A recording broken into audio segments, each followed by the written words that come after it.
Hello and welcome back to Watts, the Obsession.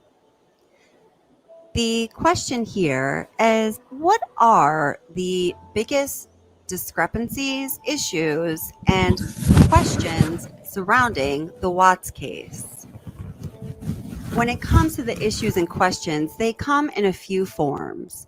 First of all, there are the literal discrepancies that we find within the documents that make up the 1960-page discovery about the Watts case. There are many of them, and we will be going over them today.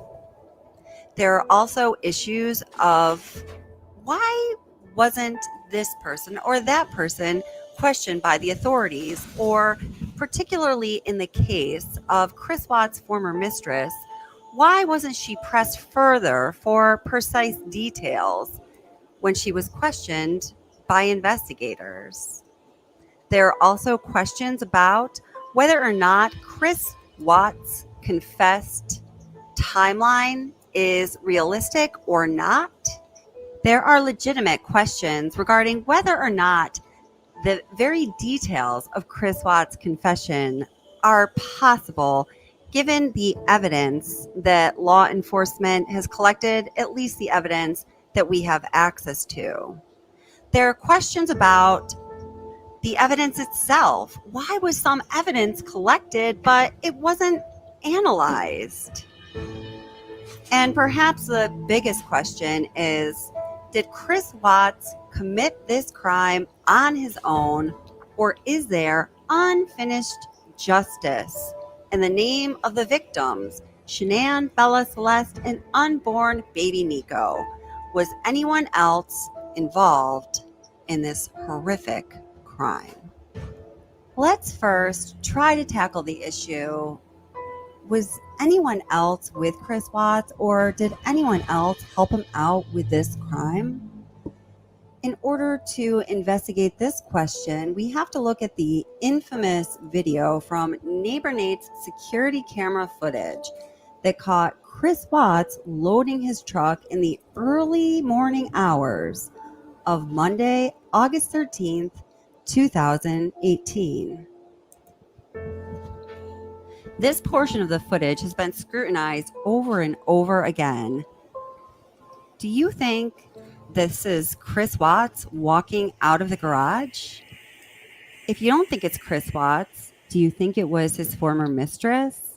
One of the issues with this footage is that we know that Neighbor Nate's security camera was triggered by motion, which means something had to happen prior to this person walking out of the garage in order for the motion activated camera to be triggered.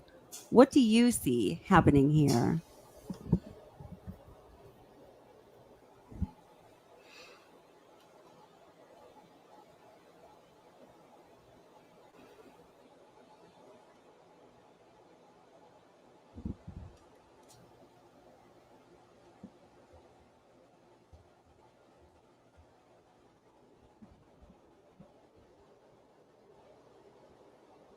Let's play that again, going in really slow motion.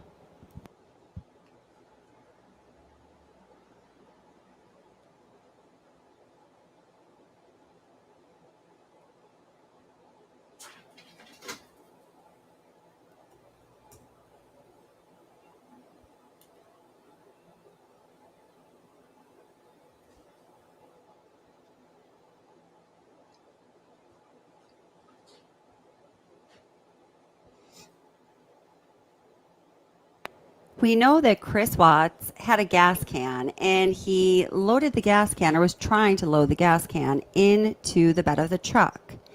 It was noticed here on this channel recently, and perhaps on other channels previously, that when Chris Watts went back into the garage to grab the gas can, it looked like he was reaching his arm out to somebody.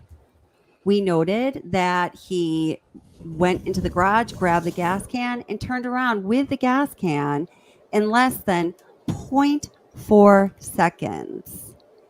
When we looked at security camera footage of the garage, it was noted that there wasn't any place just inside of the garage to place the gas can unless the gas can was on the ground. And in that 0.4 second span of time, and the way Chris Watts is moving, it looks like it's highly unlikely that he bent over to pick something up off the floor.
Hmm.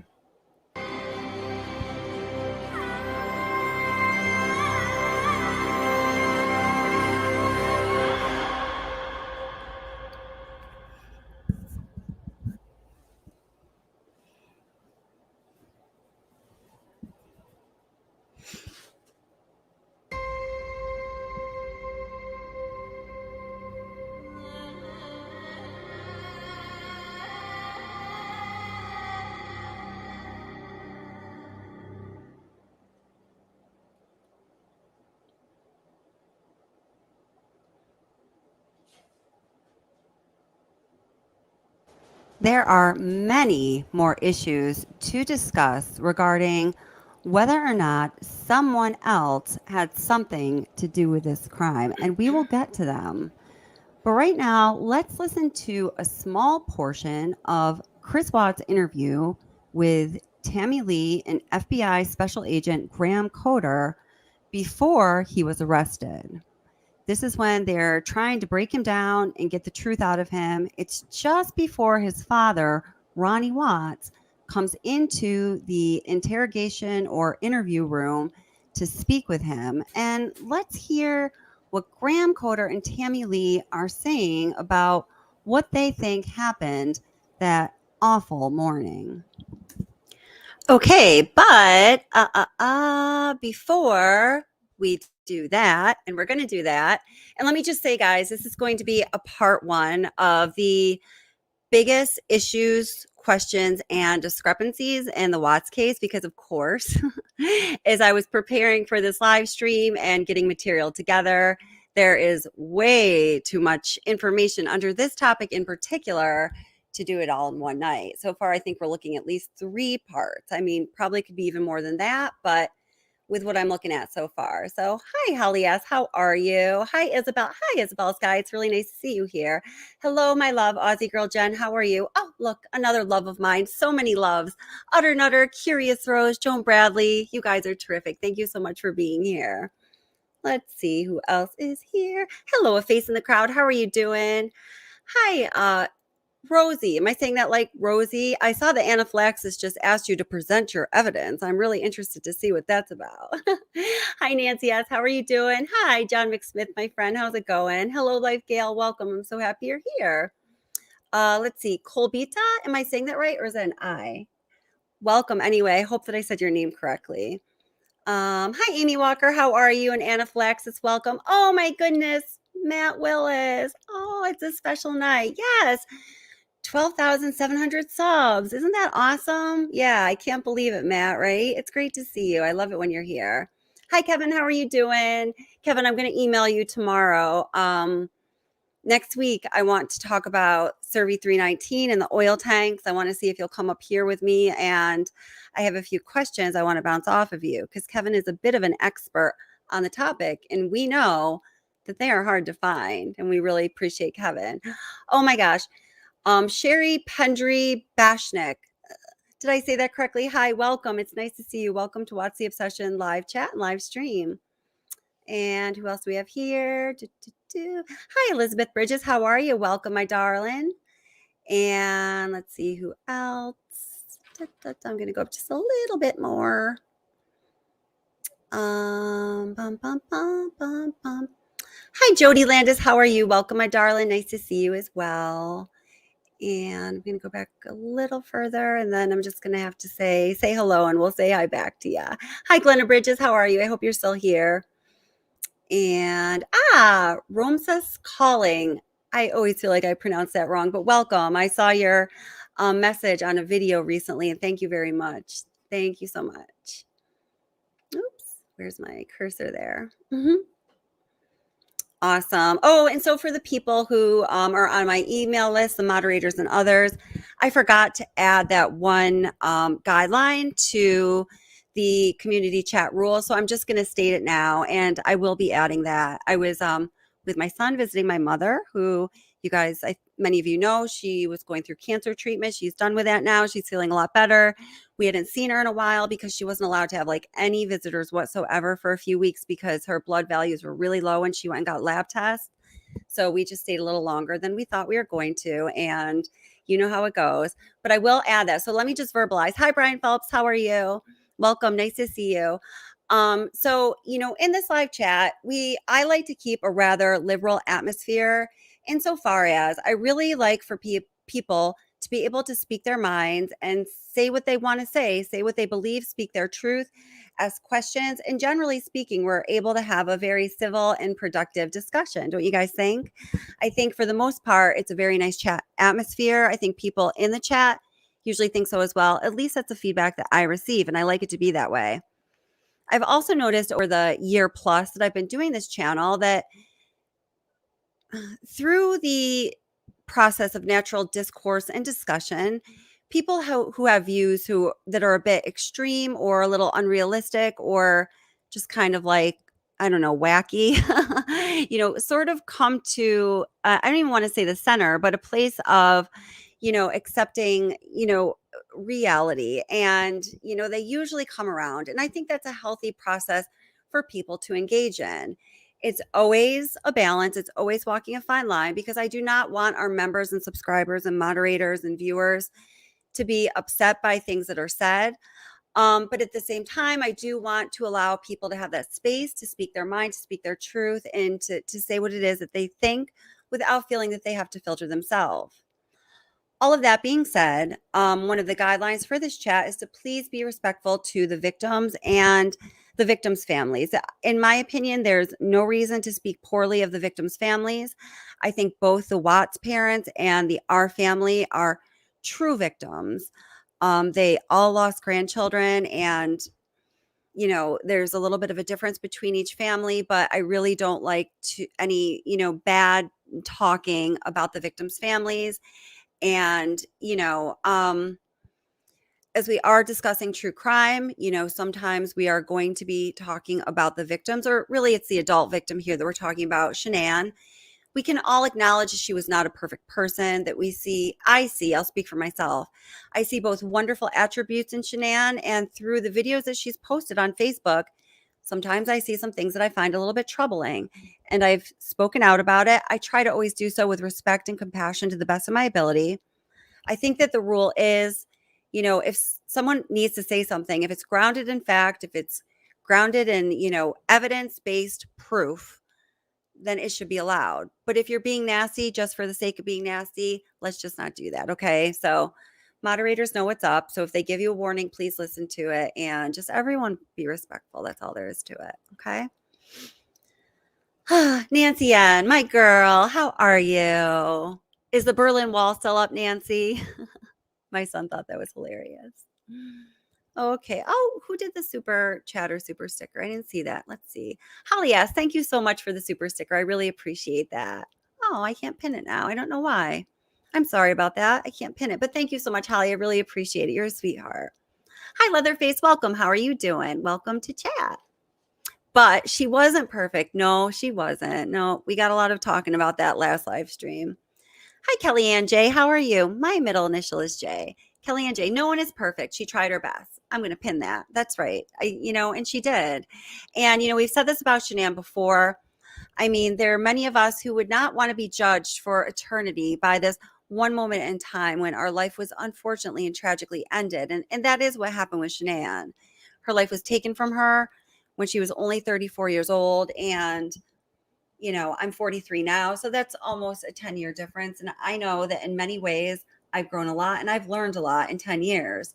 If people were going to be judging me from here to eternity, I wouldn't want them to be judging me for my 34-year-old self. I know that. And I'm sure it's the same with Shanann.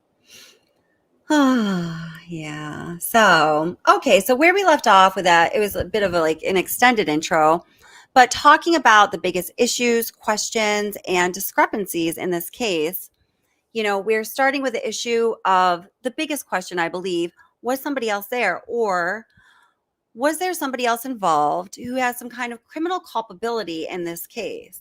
Did somebody know something more than what they are admitting that rises to the level of criminal culpability? Was somebody else there? What's going on in that security footage that we see from neighbor Nate's security camera? We see that person walking out of the garage, and we know, because Nate said so, that his camera was triggered by motion. So, I mean, it only makes sense to know that something had to have happened before that person was walking out of the garage that triggered the camera in the first place. So, what was that event that happened that triggered the camera? Clearly, we know that not every single car that drives by triggers the camera. Or is that true? I don't know. We can look at that together a little bit more. I don't want to say anything that isn't true. But picking up on that idea of, well, what happened that night? Was somebody else there? And we're going to go deeper into that question, a lot deeper. I also want to give a little bit of focus to discrepancies in the discovery and Chris Watts' work truck. So let's listen to this little bit of Chris Watts' interview. Softball Mom makes it simple. I would like to add you as a moderator, by the way, if that's still okay with you. And I also just realized I have to make sure Jody is cool, is not blocked.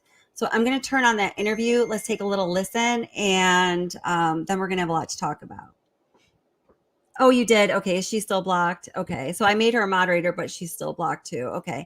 I accidentally blocked her when I was trying to make her a moderator recently. And then I went back in to make sure she is a moderator, but apparently she still maintained the block status. So I'm going to go fix that. And Softball Mom, I'm going to make you a mod too if you're still up for that. Okay. All right.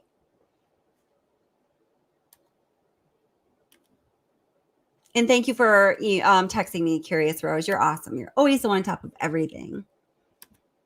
You guys are all priceless. Let's see, is this it? Yes, this is it.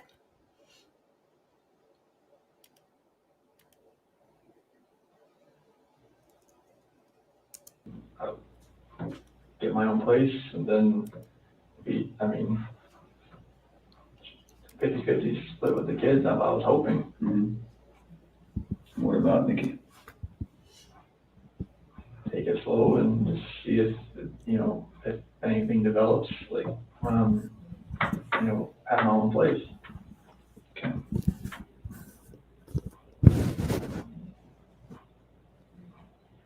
I just find it hard to hear you talk about just having this emotional, you know, conversation with Shanann, and you're bawling and crying together, and you have not shed one tear in 2 days that you've been here. Not one. And help me understand that, because I don't get it. These are your baby girls, and you have not shed one tear over them not being around. Chris, I lose my 4-year-old in the store for 10 seconds and I start to go panic.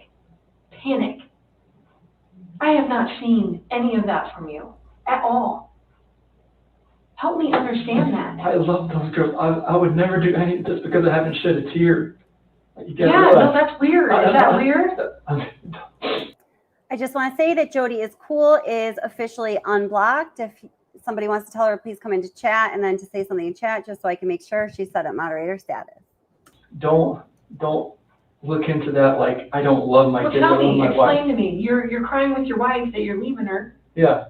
But you don't cry that your 2 little baby girls. I'm hoping they're still around somewhere. I'm hoping they're still somewhere. Yeah, but you don't have them right now. You're not reading stories to them at night. I know. You're not giving them midnight snacks.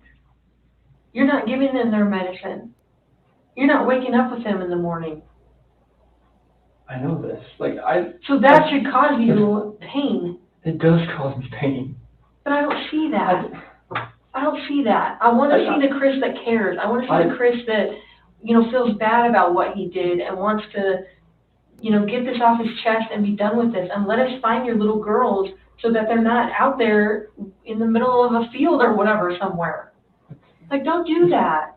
I love those girls to death. Then show us that. Show us that. Show us this Chris, not this Chris. I'm not showing you that. I'm showing you the Chris that cares about his girls and his wife. Just because I haven't shed a tear, it shouldn't make you feel like that the love isn't there for them. It's weird. It doesn't make sense to me. I understand that. You have to. I totally see where you're coming from. Trust me, like, there's nothing. Just because Chris, people can be pushed to the point where they do something that they regret. It happens every single day. I know.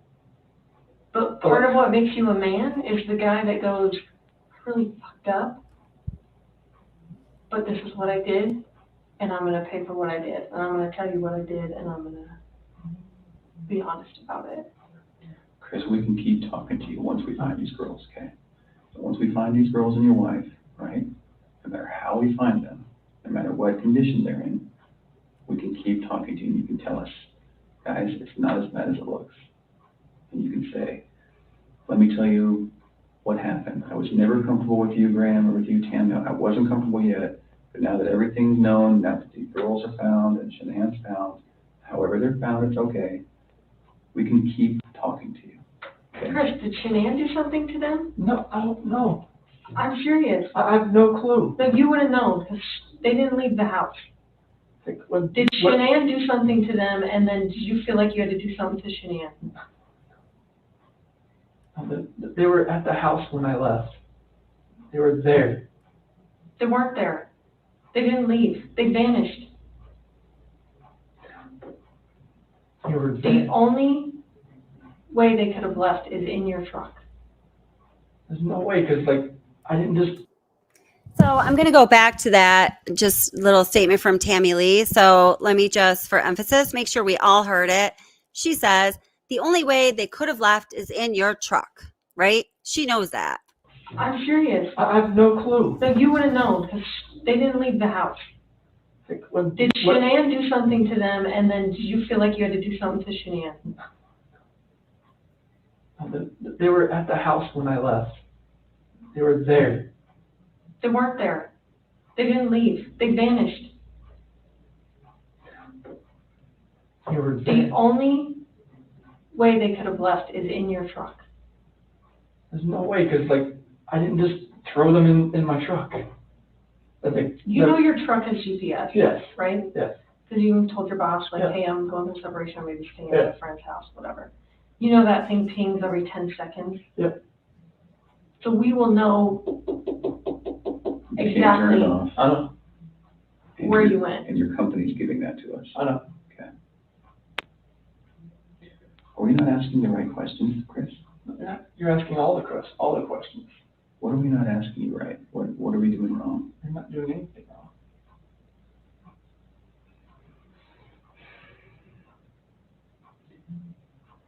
Did Shanann do something?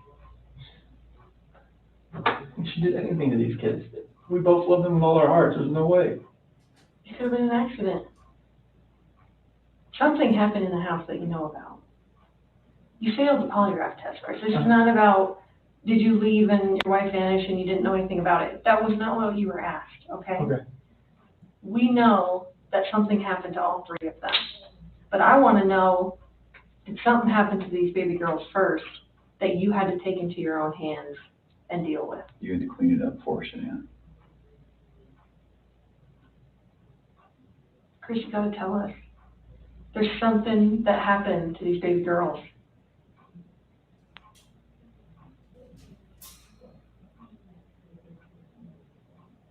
Look at them. I know. Before you came in, I was watching videos. We have no doubt you love these girls with all of your heart. I have no doubt. But we make mistakes. And that's okay. It's what we do with those mistakes that make us who we are. Okay, so that's a good place to stop there. The most important thing I want everyone to hear, and I wanted to hear for myself, and this same fact is alluded to several times just in this small excerpt of the interview, is when Tammy Lee says to Chris Watts, let's see if I can pick it up here. When I left, they were there. They weren't there. They didn't leave. They vanished. They were The there. only way they could have left is in your truck. The only way they could have left is in your truck, right? She says that, straight out to him in that moment, and she alludes to it, and Graham Coder alludes to it several times in that short excerpt that we're listening to here, and other times in the interview. So, one of the most curious things, the topic being issues, questions, and discrepancies around this case, some of them are linked to this work truck. Let me just say hi to a couple people that came in, and then we're going to get to that. I think I saw Pride or Honesty. Is it my birthday? Pride or Honesty's here. Woohoo! Hey, how you doing, sweetheart? Great to see you. And hi, Amy. How are you? And Softball Mom makes it simple. I added you as a moderator. Jody also should have moderator status. Check out, make sure that's the case. If anyone sees Jennifer Bradford, please alert me to that. Because she's also being added as a moderator, and I owed her an email, and you know how that goes. Debbie McLean, awesome. Let's just see what Debbie McLean had to say, because she always has great things to say. Whoops, where'd you go, Deb? So Debbie says, it's hard to understand how he could put them on his shoulders and play with them, then does what he does, or at least had knowledge. So that is one of the biggest mysteries to me, and I think many people, this case, is to see him as such a loving and seemingly amazing father, and then to know what happened, it just makes no sense. You're welcome, Softball Mom, and thank you very much. It's wonderful to have you on board. Welcome. And yeah, Deb, I know it's terrible. Hi, Muffy Dragon Slayer. How are you doing? Hi, DTC Primetime. Oh, well, thank you. I'm going to pin that comment. So DTC Primetime, I am taking your suggestion. I failed to put that in the guidelines just yet, is to be respectful to the victims and the victims' families, but I did verbalize it in the beginning of the live stream. So thank you very much for that very good suggestion. A face in the crowd. Let's see what a face in the crowd has to say. Tammy should have used another angle, really, though, instead of the easier route that's that left a lot out. It did leave a lot out. As far as I know about the read technique, I did do a video on this at one point. I did some research on it. There are several steps that an investigator takes that are leading up to offering up an alternative scenario to the person that's being questioned, that they are more more favorable to saying, okay, yeah, I did that, just to start to, pull them into telling the truth. I don't know, Anaphylaxis, if you're here, are you willing to tell us if you think that was the read technique properly executed in this situation, or was there some misuse of it? I don't know. Let's see, who else? Hi, Jamie. How are you? Welcome. Jamie says, I like Tammy. I think Tammy did a good job as well. Now, people that I've spoken to who are in law enforcement or are in, any related field, if they're familiar with the case, and I asked them about Tammy Lee, they basically all said the same thing, that they felt she did a good job, and that when you're doing a good job at interviewing or interrogating, you make it look easy, and she made it look easy. So, it's hard for me to say. I'll use myself as an example of somebody who is not knowledgeable in that field, or I'm not knowledgeable as to how to properly interrogate a suspect or interview a witness. So that's a tough one. Let's see. A couple other people came in I just want to say hello to. Hi, Uptastic. How are you? Welcome. Oh, yeah. She says, so sad. Go hug your kids. Definitely not a normal person. Definitely not. Yeah. Amy Walker says, why, oh, why, Tammy Lee, did you throw that rope for him? Yeah. So, that's kind of what I'm asking. Like, was that a good rope to throw to him, or was perhaps the read technique not used to its full use there? Just 1 minute. Show little baby bunnies. That's mine. Hey, bunny. Look, I got a little baby bunny. Hi. Oh, it's okay. I'm scared you, huh? So I got a little baby bunny. A cute little blue-eyed baby bunny. Looks a little scared. I'm sorry. This one's really friendly. He likes to sit with me a lot of the time. All right. I'm going to put that one down. Let me go back up just a little further, and then I'm going to continue. Hi, Edward. How are you? Welcome. And I know I missed some other people, but just say hello. We'll say hello back. Okay, so let me just see if Anaphylaxis answered or if anyone else answered what I was speaking about. I know, Muffy Dragon Slayer. Isn't so great that Matt's here? I love it when Matt Willis is here. So Anaphylaxis, who is former law enforcement, I hope it's okay that I say that, Anaphylaxis. She's one of my favorite subscribers. I love it when she's here. And hi, Sherry Claiborne. How are you? Nice to see you. That's what I was looking for. Gotcha. Hi, Midge. How are you? Nice to see you. So Anaphylaxis says she was trying to get an admission. After that, they have a bit of leverage to use. So it sounds like Anaphylaxis thinks that she properly applied the read technique in this situation. And that's basically what I've heard from anyone that I've asked who knows, yes or no. Jody is cool says, it was the start of getting him to plea, Tammy's technique. And he's ended with the truth not being told, just lies. Yeah. And that was all up to him. I guess when, you start questioning a person, probably even at that point in the interrogation, it turned to an interrogation. I think that's the proper word to use. They must have had an idea of, that this guy was not going to easily give up the truth. And they might need to be navigating around some lies to ultimately get to their objective, which of course is to find the truth, right? So, So Anaphylaxis also says, I don't like that technique, and I never did that in an interview. That's interesting. That's good to know. I have someone else I know, my cousin who's in law enforcement, said the same thing. He said, I would never use it because, first of all, he believed something like this. Obviously, I'm paraphrasing, and the conversation was a while ago. What is said after that is just not reliable. And he also felt that it opened him up to some exposure as an investigator, like it could come back on him in a negative way. So I don't know. He's been a state trooper for over 30 years now, and he's been a detective in the state police system for a good portion of that, because it's, what his whole life has been. Hi, Lobo. How you doing? Lobo says, too many holes in all 3 of Dunderhead or Chris's confessions. There are a lot of them, aren't there? Yeah. So let's take a look at this. So just looking at the issues surrounding Chris Watts' work truck and how that was handled. Woo! No, that's okay though. I thought I was just going to lose all of you. Oops. So Sherry Claiborne. I just combined her names. Oops. Sherry says, "What's the obsession? Do you think they were taken out the back?" I don't know.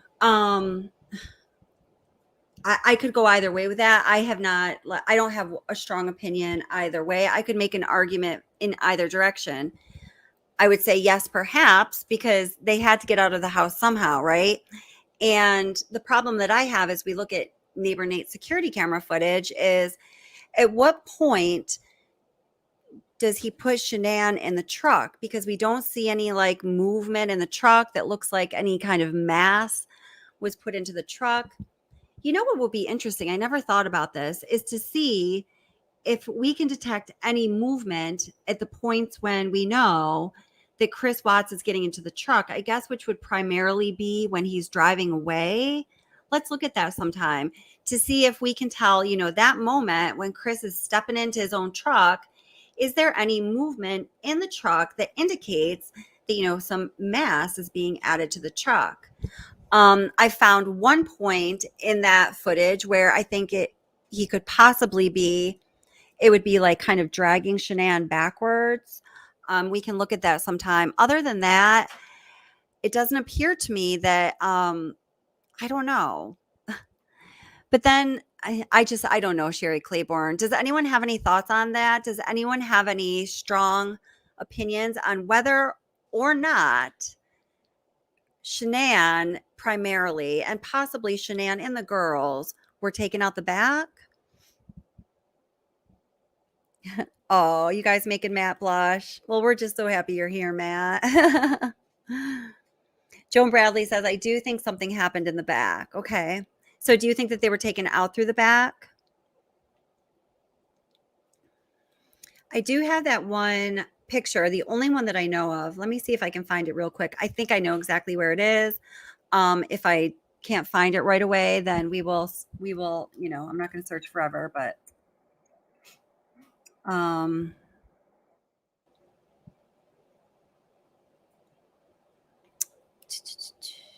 where it's possible, let's see here.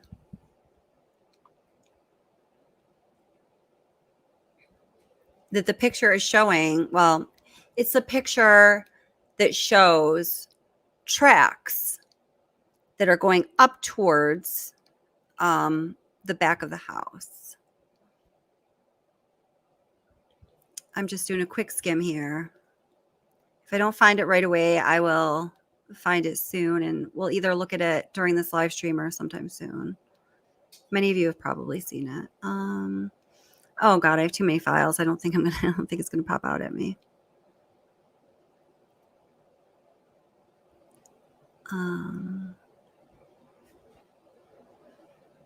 No, it's not popping out.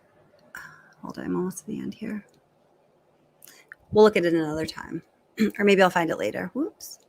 Okay, so let's take a look at this portion of the discovery. And hi, Sharon Norris. I just saw you coming in. Hi, welcome. It's nice to see you.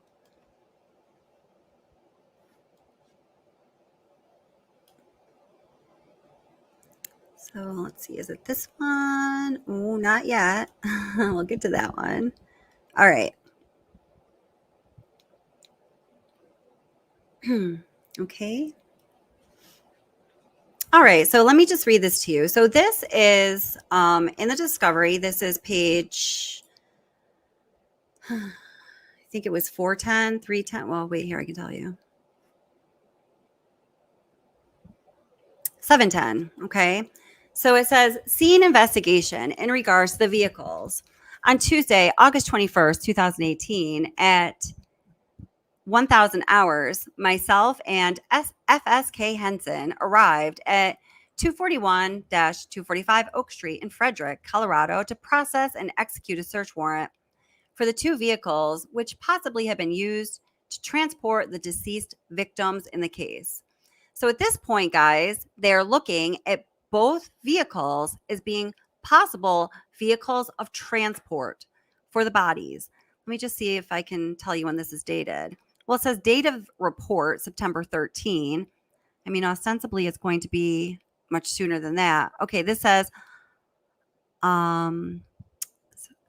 all items of evidence collected in Anadarko was on Thursday, August 16th.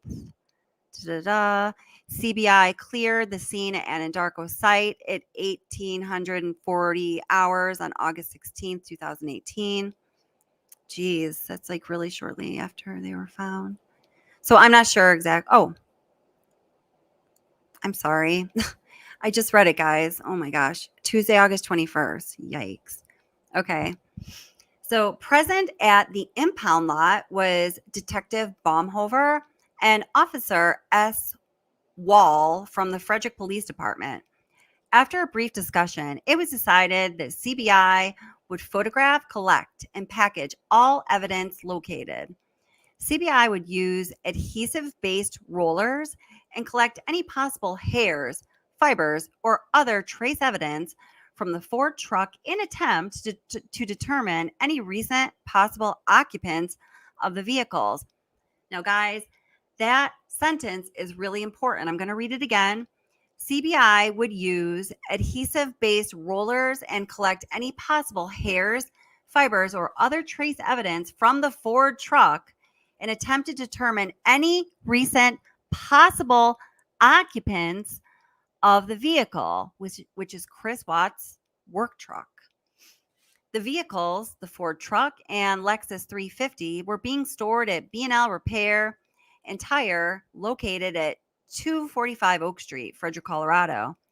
The Lexus SUV was at an indoor impound lot west of the property at 247 3rd Street in Frederick, Colorado. Both properties are under the same ownership and control. Let me scroll down a bit. Okay. A 6-foot chain link fence surrounds the property of the west of the building that faces Oak Street. Access to entry to the lot is controlled by B&L Repair and Tire through the office on Oak Street side, as well as a locked gate on 3rd Street. So they're saying that, the vehicles were securely locked. They're basically saying there's no way that anybody had access to them. The evidence that is being found is authentic, right? So under scene observation, vehicle 1, gray, 2015 Ford F-250, Colorado license plate, with a VIN. The vehicle was parked outdoors in the locked and secured impound lot. The truck was in good condition with no obvious signs of damage. And again, it just goes on to say that the vehicle was secured. What we're interested in is the scene processing. Let me make sure you guys are all seeing this. Yes, you are. Okay. In the bed of the truck were affixed toolboxes and fuel tanks, hose implants, as well as miscellaneous hand tools, which included a round point shovel, which is DY8, a square point shovel, DY9, and a sickle, DY10, were identified and collected. Also within the bed of the truck was a partially full gas can, DY11, and a fire extinguisher. Ostensibly, that is the gas can that we saw Chris Watts loading into the truck. Located in the front passenger compartment of the truck, a roll of black plastic bags was observed and collected from the front passenger side floorboard. The front driver's seat and front passenger seat were covered with canvas seat covers, and they clearly collected those as they have evidence tag numbers. From the steering wheel, a possible DNA swab was collected. In the rear seat, 2 large plastic bins that contained miscellaneous work materials, safety equipment, personal items, maps, and paperwork. A pair of black rubber boots were located on the floor behind the front passenger seat. Beneath the rear seat were additional miscellaneous tools. We're going to go back to that. Adhesive lifts were collected from the rear seating area and floor. Located in the front passenger side door panel was a green disposable cigarette lighter. Makes you think somebody was in the passenger seat that perhaps smoked. Why else would one have a lighter in a vehicle? I can't think of a reason. I don't smoke. I don't have a lighter in my car. I can't remember a time that I did. Long time ago, like in college when I used to smoke cigarettes, I always had lighters in my car. I mean, this is just common sense. Let's see. So then it goes on to talk about the Lexus, which is not what I'm interested in today.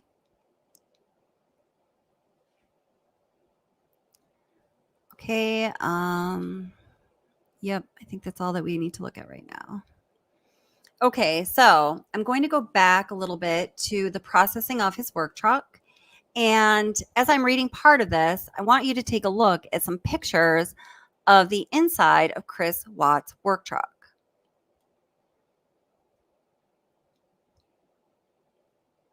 So here we go. I'm going to take this off the screen. I'm going to add something different. Here we go. And, I don't know if I can. I don't think the volume is, wait, can I mute it? Hold it. Oh, good, I can. All right. Let me make sure you're seeing the right thing. Looks like you are. All right. All right, guys. So going back to a little bit of reading from the discovery. So it says, in the rear seat, I want to wait till you get to the rear. Okay.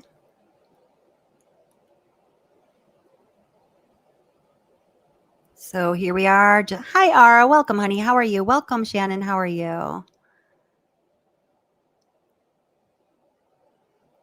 Okay, so we should get there soon.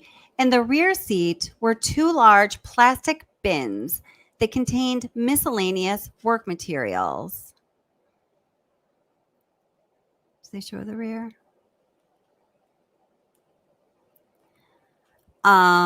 Personal paperwork items, maps, etc., etc. A pair of black rubber boots were located on the floor behind the front passenger seat. Beneath the rear seat were additional miscellaneous tools. So that's kind of interesting, right? Because when we are considering, oh, I guess that's all that there was to that. Let's see. Oh, no, there's more. Yeah. Okay, so here's the back seat. Okay, so here, let me get going on the back seat there. All right, so it says about the back seat.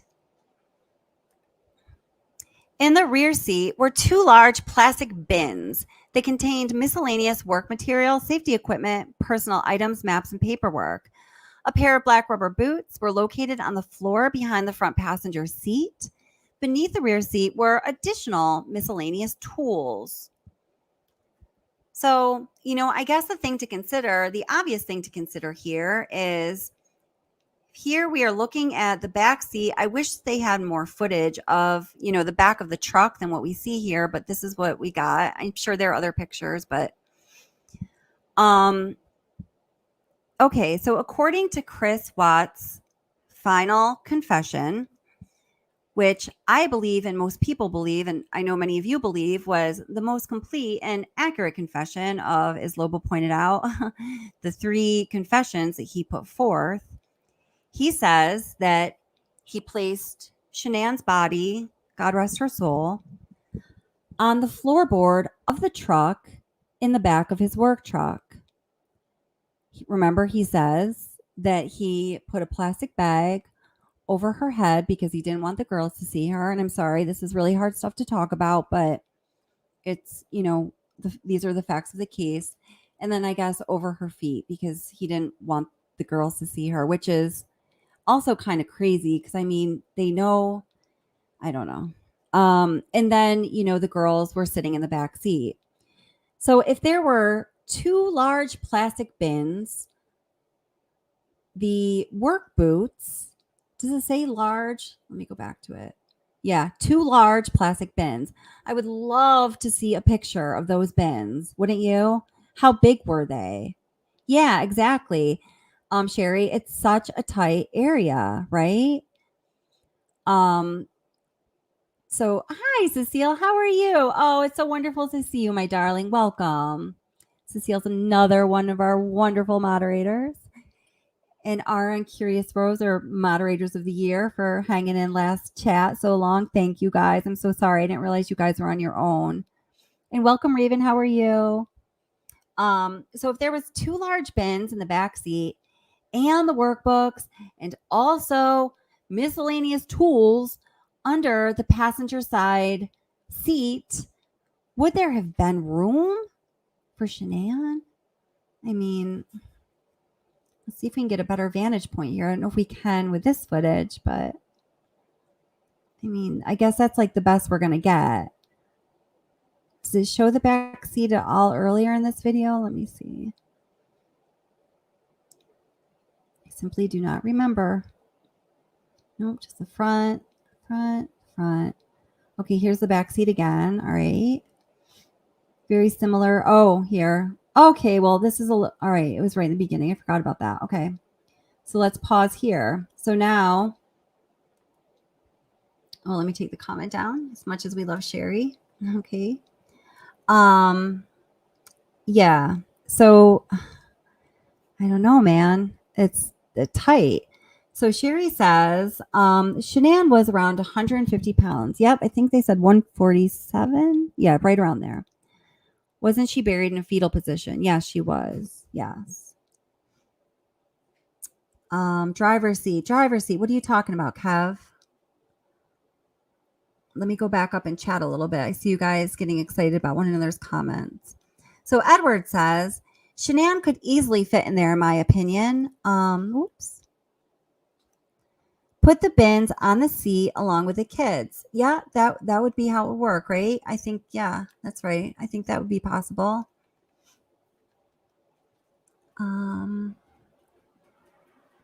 Seats moved up. Let's see. I know, Debbie. Debbie says, how considerate of him to cover their mother and then end their lives. I know, seriously. Yeah, I mean, in his confession, good point, Debbie. He throws all these little things in there, these little details, like he's supposed to get a, like, attaboy or pat on the back or something. Like, seriously? Oh, my God. So John McSmith says, a grown man could lay back there. Okay, why folks SW and the kids won't fit is mom boggling. So John, so you clearly think they would fit. Okay, cool. Yeah, okay. So Aussie Girl Jen is asking about the sensors that would be part of Anadarko equipping their fleet with the sensors for safety purposes, for the software that they use to track the safety and therefore habits of the drivers. Let's see.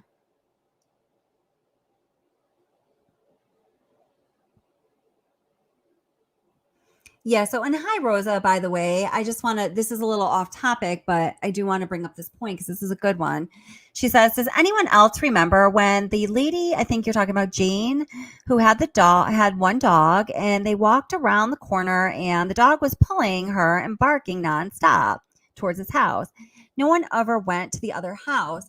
I think what you're talking about, Rosa, is when Jane's dog was indicating towards, there were dumpsters that were outside of a home on Black Mesa Road in the Watts neighborhood. And during the Dodge prison interview on February 18th of 2019, so a few months after he was sentenced and already in prison, When the investigators went there to interview him again, at that point, he tells them that he ditched some of his clothes and other items in that dumpster outside of that home on Black Mesa Drive or Road. They were questioning him about it because, according to the GPS, he stopped there for 4 minutes on his route from Survey 319 back home to meet Officer Coonrod and Nicole Atkinson and her son and whoever else was there.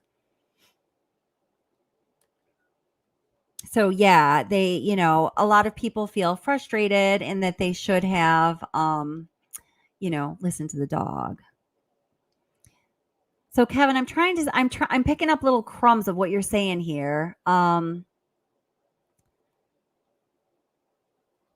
Kevin, would you like to come up? Are you willing to come up? People are asking Kevin about the monitors in the truck.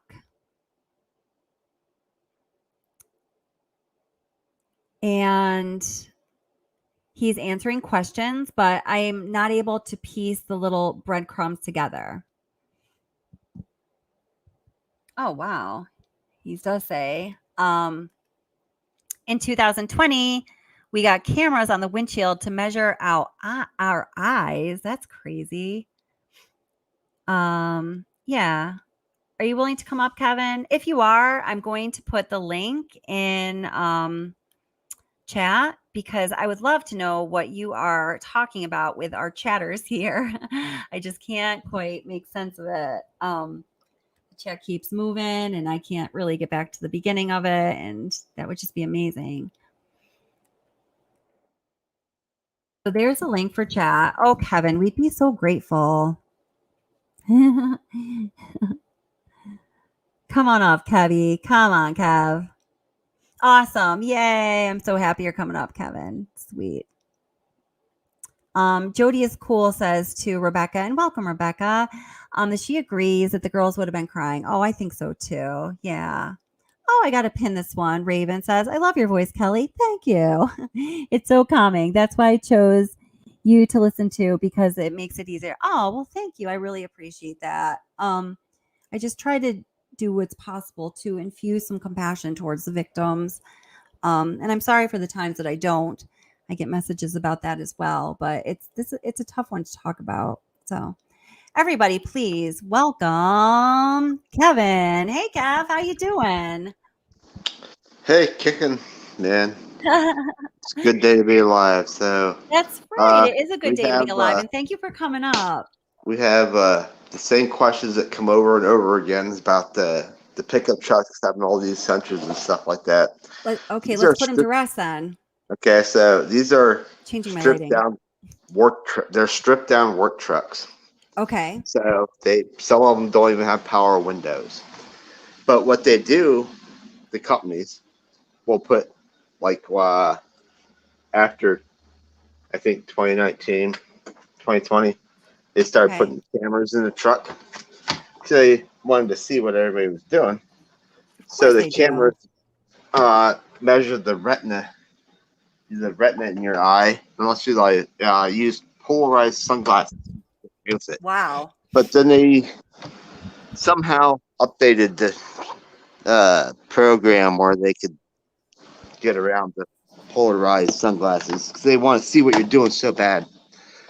But what are they? Wait, let me ask you something. I need to know, what are they looking for when they're measuring someone's eye? They want to know how long your eyeballs are off the road. So the camera is up by the rear view mirror.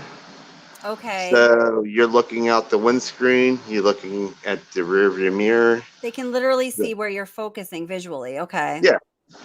Videos of people getting into crashes because they were looking the wrong way and turning one way and hitting something. Oh my gosh. And they, it goes, when it goes to the whole thing with Geotab, it's a score system. So Geotab, just for those who do or do not know, is the software that Anadarko is using. They had in all of their fleet trucks to basically monitor safety habits, correct? Yeah, that's right. Give me 1 second.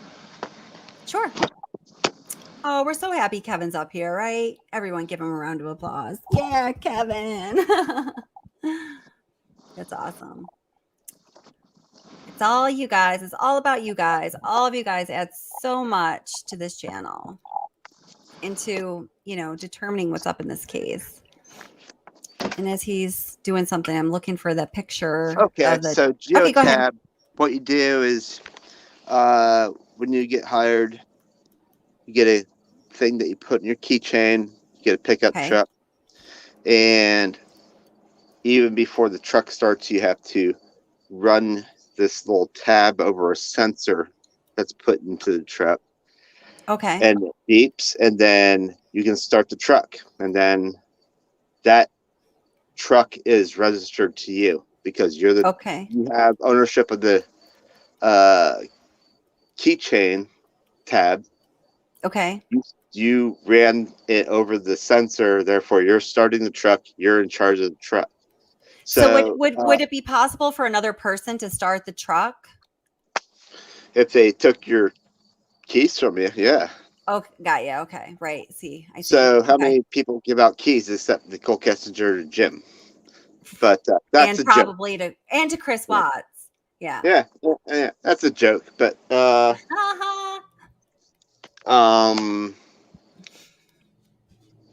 so you run the key tab over the geo tab, and then it realizes that you can start the truck. You start the truck. You never back up ever. Right. First, That's like an infraction, right? Yeah, because you back into everything. Like all the Right. pictures that I will be sending you guys show you that everything is backed into place. Wherever you Right. go, Okay. when you go somewhere, you back into your spot, and then when you leave, the thought is that you have a clear vision in front of you. That way, Okay. you can proceed forward and not run over anybody instead of backing up and hitting somebody that you don't see. Okay. Because there's a much higher, statistically speaking, it's a much higher rate of getting into an accident when you're in reverse. Yeah, it's even happened with people in their parking lot or their garages. When they back out of their I've garage, done they it. run over their kids. Oh, I've backed into my garage door. Oh, but your kid, that's way worse. I'm sorry. That's not even okay. In their kids. Well, I'm just saying that's the theory is always go forward and not backwards. So Sure. Yeah. you end your journey going backwards. Okay. But when it comes to the trucks and stuff like that, these are stripped down trucks. I mean, like, especially Chris Watts' truck or mine, for example. Okay. You'd be lucky you had power windows or power door Okay. locks. So they're completely stripped out. There would be no safety belt warnings for the backseat passengers, like a child seat or something like that. Child shouldn't be in there. Why would you have?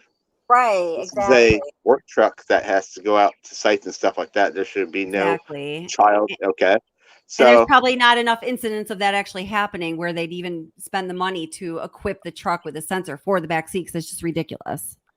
well, the whole thing with the Chris Watts thing is ridiculous. No one thought about putting people, as far as I know, into oil tanks. Yeah. And this is why I go on with Ara a lot, where it's like no one thought about doing anything like this, or setting a site on fire. I mean, you go and you train on the exact opposite. That's what the exact opposite you want to do. So when you approach me and you say, "What if he wanted to blow up the site?" I'm like, "Well, that's you'd probably kill yourself. First of all, you'd be dead too." Right. So unless you do it in some kind of movie way, where Produced in you set up some Hollywood, fuses and stuff like that, and you can get out of there. But most likely you're gonna die if you do something like that. But when it comes to trucks, there's no sensors sensing how heavy things are. Okay. There's no rear seat belt or rear seat. They're basically stripped down pickup trucks. So, Geotab what that's there for is to keep an eye on the employees driving the truck and Mhm. how they're driving it. And it goes along with Google Maps, because Google Maps knows where speed limits are. So if you are in one part of a highway that's 45 and you're doing 52, you're going to get a strike on you. Or Okay. do you get okay? It's an infraction. Yeah. Yeah. But weight wise, no, there's nothing to do with weight wise, because you're throwing stuff in now your truck and other occupants that might have to go Sure. out with you all the time. So no one's regulating Sure. that at all. Yeah, yeah, because you got to think what makes sense for the company to regulate from a profit and loss standpoint, given what is actually going on in those trucks, or, this might happen within the realm of like probability, but not completely out there like what happened in this case. Well, it's all about insurance. Right, When you exactly. talk Yeah. about, when you get down to it, it's about what do your employees do that will let us insure your employees. And then what happens in the gas industry is that if something bad happens, say someone backed over somebody, well, then Mhm. how did that person back over somebody? And then we make it so no one backs over anybody again. And that means everybody backs into their place to begin with. So Right. whenever you see one of these home offices or anything like that, or even on site, Mhm. everybody's backed into their place. Right. My company had a thing where it had a sticker on the door. It said check 6, which meant check your 4 sides of your Okay. vehicle and then up and down before you Okay. even got in. So what it is basically insurance companies telling this company that, oh, okay, we'll insure you if you make all your employees do this. And Okay. Geotab ensures that, because Okay. Geotab see everything that you're doing. Sure. Like, I was driving on a site and I had my helmet on, and Okay. it gave me a beep because it couldn't see my eyes because the helmet was covering my eyes. But you're But like, then wait, I'm wearing people, my safety helmet. Go what's ahead. that? No, go ahead. Go No, ahead. it's, But it's like yeah. but So you're doing something for safety. You're wearing your helmet, but then you're getting an infraction because you can't see or whatever. Okay, go ahead. what happens is that gets flagged, and then people watch the video. That when you get flagged, then it goes to human eyes, and then human will watch the video and be like, "Oh, this is legitimate," or "No, he was just driving across the Kind of like street with on YouTube. the site." Yeah. Yeah, kind of. That's that's very informative. I just want to show you really quick, because I want to take this down. But I was just looking for some other pictures, some other vantage points of the back seat of the model and year of Chris Watts' car, because we were asking the question, could Shanann have fit in the back seat? So this is a picture that I Well, just, don't you think that back seat would have been able to fold up, so you would have the back rests where your back would right. sit, but then you could take Mhm. that back seat and fold it up against them, and you would have Okay, a so flat floor. yeah, so this is, can you see the picture here? So this is with like the seats Yeah, pulled I'm up. seeing So yeah, so I mean, it looks that. like there's Those are more the seats space than pulled I up, was but imagining.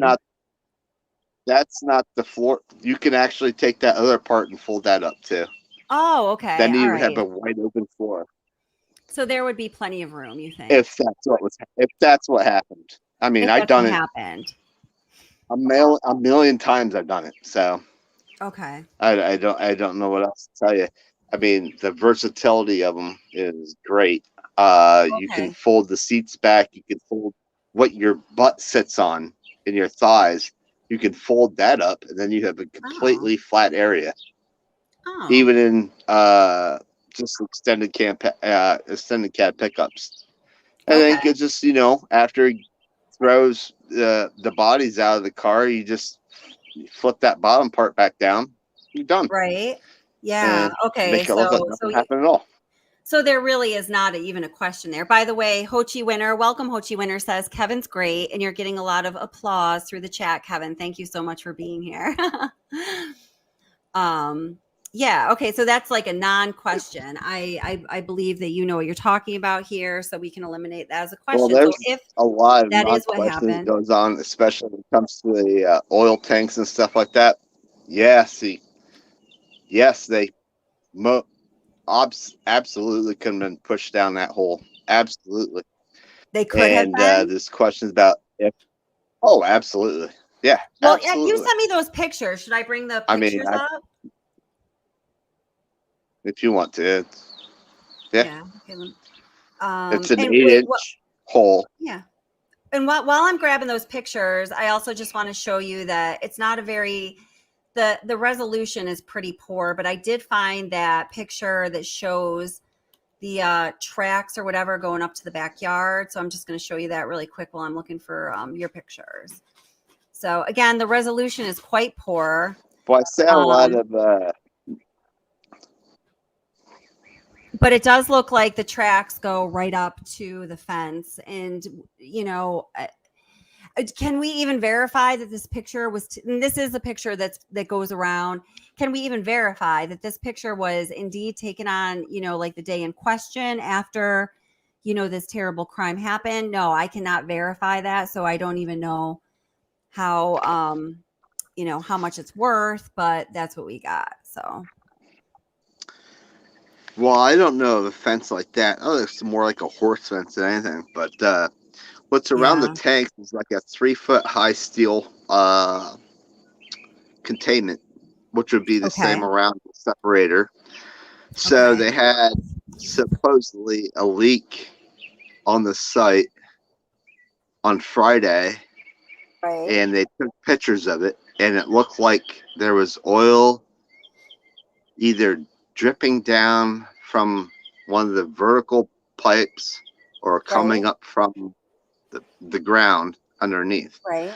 So what you have is you have a wellhead, which is generally in the middle of the site, and then they either bury the pipe from the wellhead to the separator, or they lay it across the top of the ground.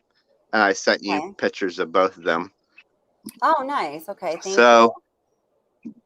What you do is, or what they do is, they just like 90 degree turns. So from the wellhead, you have it's going horizontally to the separator. Okay. But the separator is sitting in a 3-foot wall containment. So you have to have elbows and a 90-degree turn to go vertical, and then up over the containment and back down into the separator. And then from the separator, it comes out about the same height, and then it has to go up again and over the wall again and over to the tanks where it goes up again and over again that containment. And those containments are about 3 foot high. Okay. And I'm sorry if I'm getting too far. No, that's okay. You know what? I'm just looking at my email right now. What I do have pictures of that you sent me, which thank you so much. This is like so valuable, is I only have the pictures of the thief hatch, like the 8-inch opening. Yeah, okay. I think that's the only email I have from. It's the only one that I'm seeing right now, at least, just so you know. So what we're talking about here. So it just takes one hand to open that. It's a spring-loaded hatch that the catch has a spring on it, or actually the lid has a spring on it that keeps it closed. So the hatch is sprung closed against a little lock, and then you just push the hatch down with your hand. And then you use your other hand to, there's a good on that picture right there.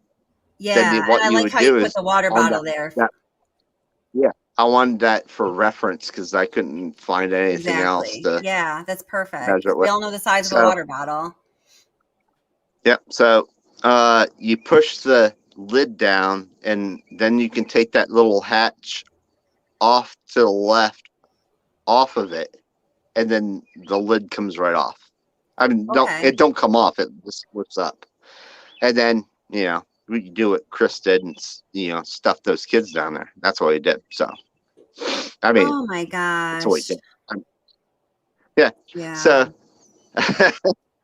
yeah, I Gosh. mean, I don't like saying it and stuff, but Yeah. Well, I that's what mean, happened. yeah. It's that easy, and you can breathe that. You can breathe that all day long if you had to.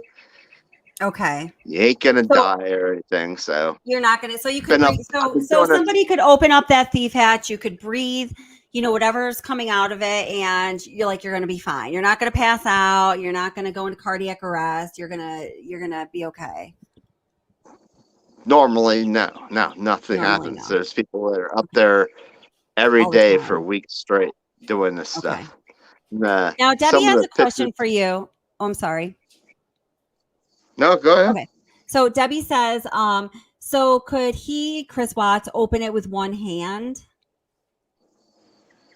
Yeah, you probably could. Yeah. I mean, Okay. I don't see why not. You do what you would do is you would take your hand and push down on the lid a little, and just use Okay. your thumb to flip that lever off Okay. to the left, Okay. and then Okay. after that, it's actually would spring up, and so it would open itself up. Okay. So So it wouldn't be and it that. wouldn't take Yeah. much strength. I mean, Okay. yeah, So, and but with it being but still with, I mean, I'm sorry to talk about this, guys, but with it being only an 8-inch opening, you still think that absolutely, okay. I Wow. not a doubt, not a Okay. doubt. I can't even I guess I can't even fathom. And I guess if I start to try to think of something that size, then my brain just kind of stops me from going there because it's just such a gruesome thought. But yeah, I mean, something had to have happened. So somebody's Well, when asking about people the talk leak. to me, okay, all right, go ahead. Oh wait, go ahead. So is this, hold it, let me share.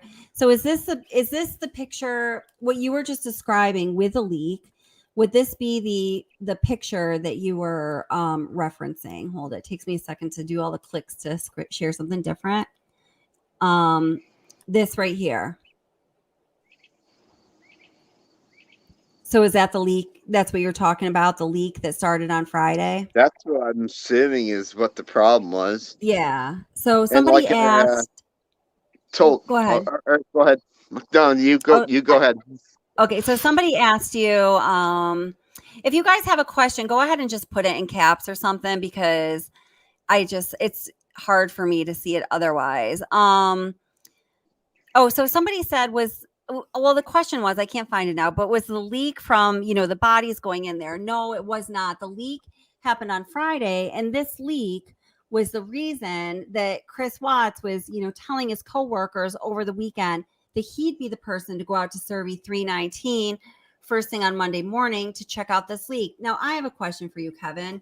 I've had so many people comment on, that leak, them knowing about the leak on Friday and nobody going to officially check it out until Monday. Like one person said, my ex-husband works for Anadarko or something, or my husband works for something that's, a comparable kind of oil company. And, according to them, if somebody let a leak go over the weekend like that and didn't check it out, they'd be terminated immediately. What do you think about that? Okay. Well, I talked about this with a couple other people, but Okay. so Chris Watts is a Anadarko guy. He's Right. an Anadarko man, so he's a company man. So if me rolling up on Chris Watts' site, Chris Watts would be the company man. So whatever company man says is what you do. But when it comes to them, it's a whole different thing because they all kind of wash each other's back. Right. It's different Okay. for them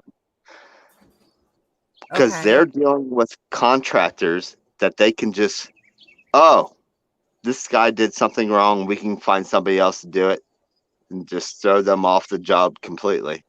But when it's Okay. in a Darko, he is in the little niche that he needs to be in with the Okay. Troy and the rest of them. Okay. So they they're going can to cover let for one things go. another. It's not that they're going to cover for one another, but it's not such a big deal. It's Okay. not a big deal. Okay. Oh, let me just give you an example. People in When chat are loving you, by the way. all right, cool. When it was really hot and heavy up here a few years ago, Shell and Anadarko, which was Talisman, Okay. Right. they wouldn't even let you have facial hair because Oh they my were. gosh. Yep. So if you had facial hair, you're off site. Or I mean, if you showed up and you had any kind of facial hair at all, you're gone Wow. because of the whole nosh. There's a gas that can come out of the ground that will.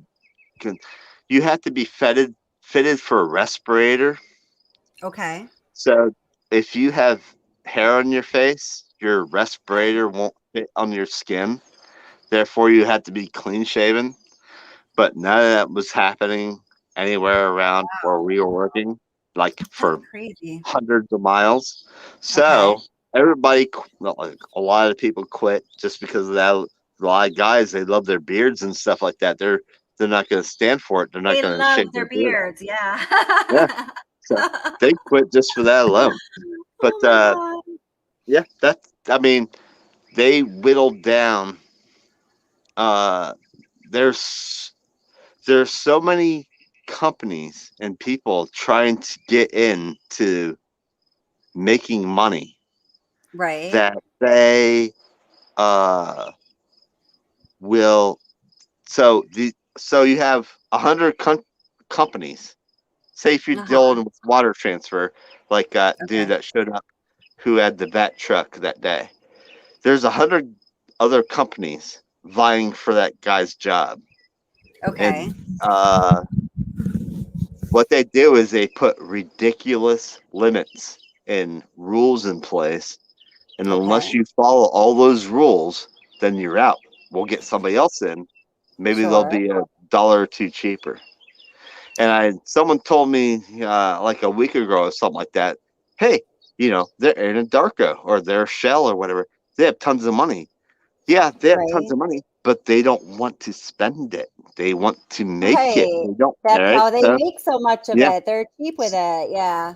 So you had ma and pa companies come, buying 2 or 3 water trucks and expecting them to go out and make money in the Okay. oil field. And it lasts 4 or 5 months, but eventually they get cut out because you can't keep up with all the regulations that these companies put in place because they try to whittle down the competition to make it cheaper. Yeah. Okay, that makes sense. Kevin, wait, I have I have a few questions from chat if you don't mind me throwing them at you. So, No, a couple people have asked, and I don't even know what the answer is. You're obviously extremely knowledgeable about this field and everything that's going on with this. Do you work for an oil company or something that works with an oil company? not right If now. you No. if you might, okay, I don't know how much you want to disclose either, but he's obviously Oh, very knowledgeable. So, ever since let's see, January 25th, 2000. okay, I think that gives okay. you a hint. Why? Got ya. Okay, All right, got ya, yeah. got ya. Okay. So yeah, and I don't want you to disclose too much personal information. Sometimes on YouTube, I know I've said things before and then later I'm like, crap, I shouldn't have said that. So yeah. So and No, then that's no problem. Susan, and hi Susan Hughes, how are you by the way? Susan asks, is the oil in the tanks flammable?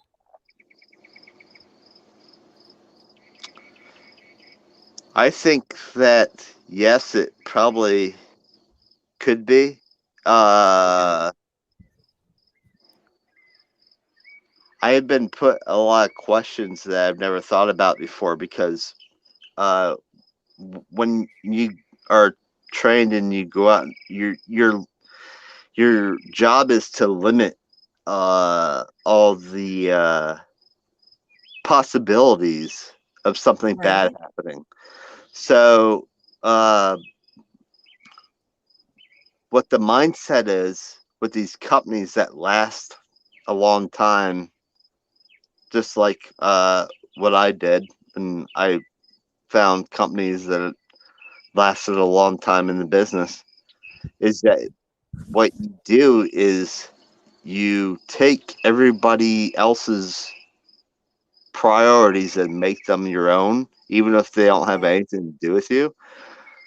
Just say like backing your truck up into a spot before you know, just things like that. Flammable. There should Uh-huh. what we do if you were going to have someone weld some pipe or something on site, it would be issued a or a hot work permit, and then everybody would stay clear of that area. We have instances of where they try to purge a well to, like, it's almost like getting bubbles out of it. Like, Right. so there's bubbles in a line, so you purge a well, but that's bleeding the gas out into the air. And if your Okay. car's running or your pickup truck's running and it soaks up that uh, gas that's coming out of the well, it could blow up because it would Okay. cause a runaway. I'm getting way too maybe thick. And what would happen is A that little thick you're, into it, but we'll have to back out pretty soon because I'm getting a little lost even. But I appreciate this, and so does everyone else. Thank you.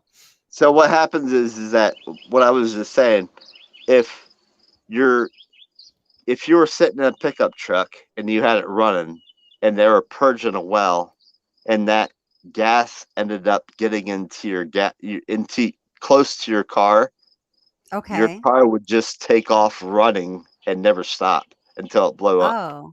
Oh because you God. can't turn it off. Okay. It's Wow. called a Yikes. runaway. So you turn everything off, they Oh my purge the God. well, and then, well, it's, yeah.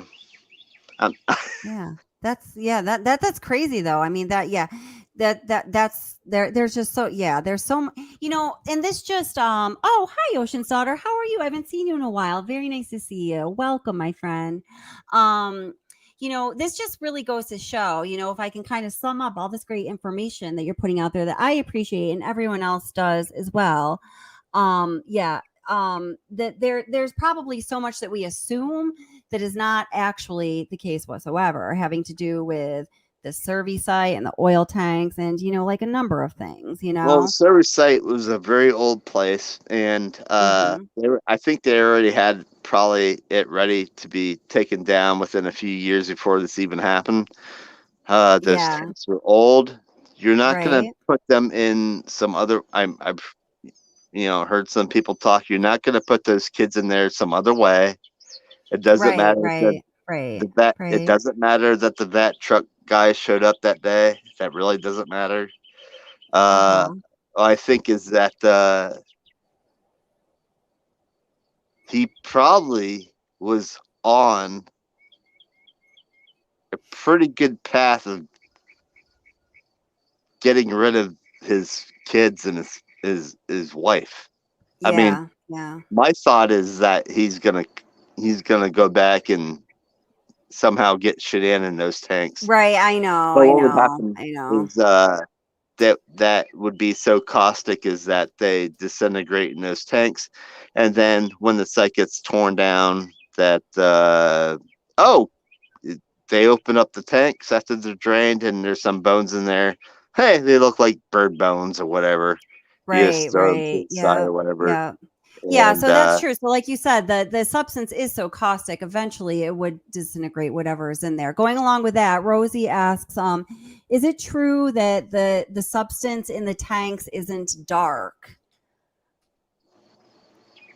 I'm not dark sure where is the question, what, like like the it's oil, it's dark, right? Is it opaque? Is it like, I don't know, like comparing it to, can't um even think of anything. okay. So what happens? from the well it goes to the separator, and from the separator it goes to the tanks, and then it sprays from the top down via Okay. pipe into the tanks. I think it's a way of kind of circulating what's going on in the tanks, Okay. not to have it kind of being like a mud puddle just sitting there accumulating disease and stuff.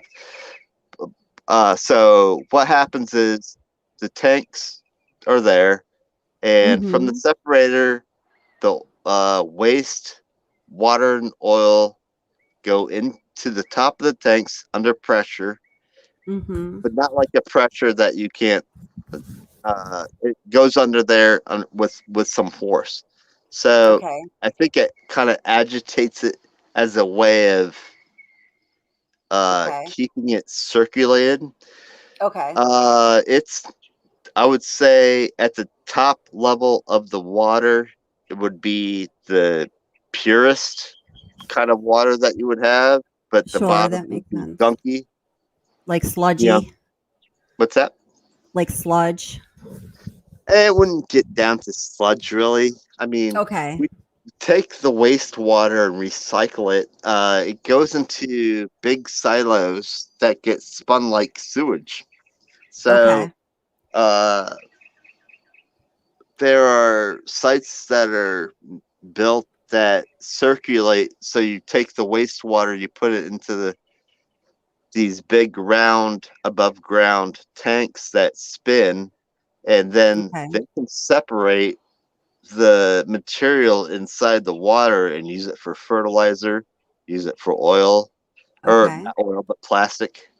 They can Okay. separate different molecules, and Okay. I mean, basically, all gets recycled.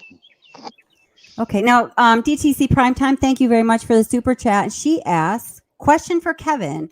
What about the VOCs? I don't even know what that stands for. What about the VOCs? Are they that toxic when opening the hatch? Would someone No, become no. ill? Well, What does VOC stand for?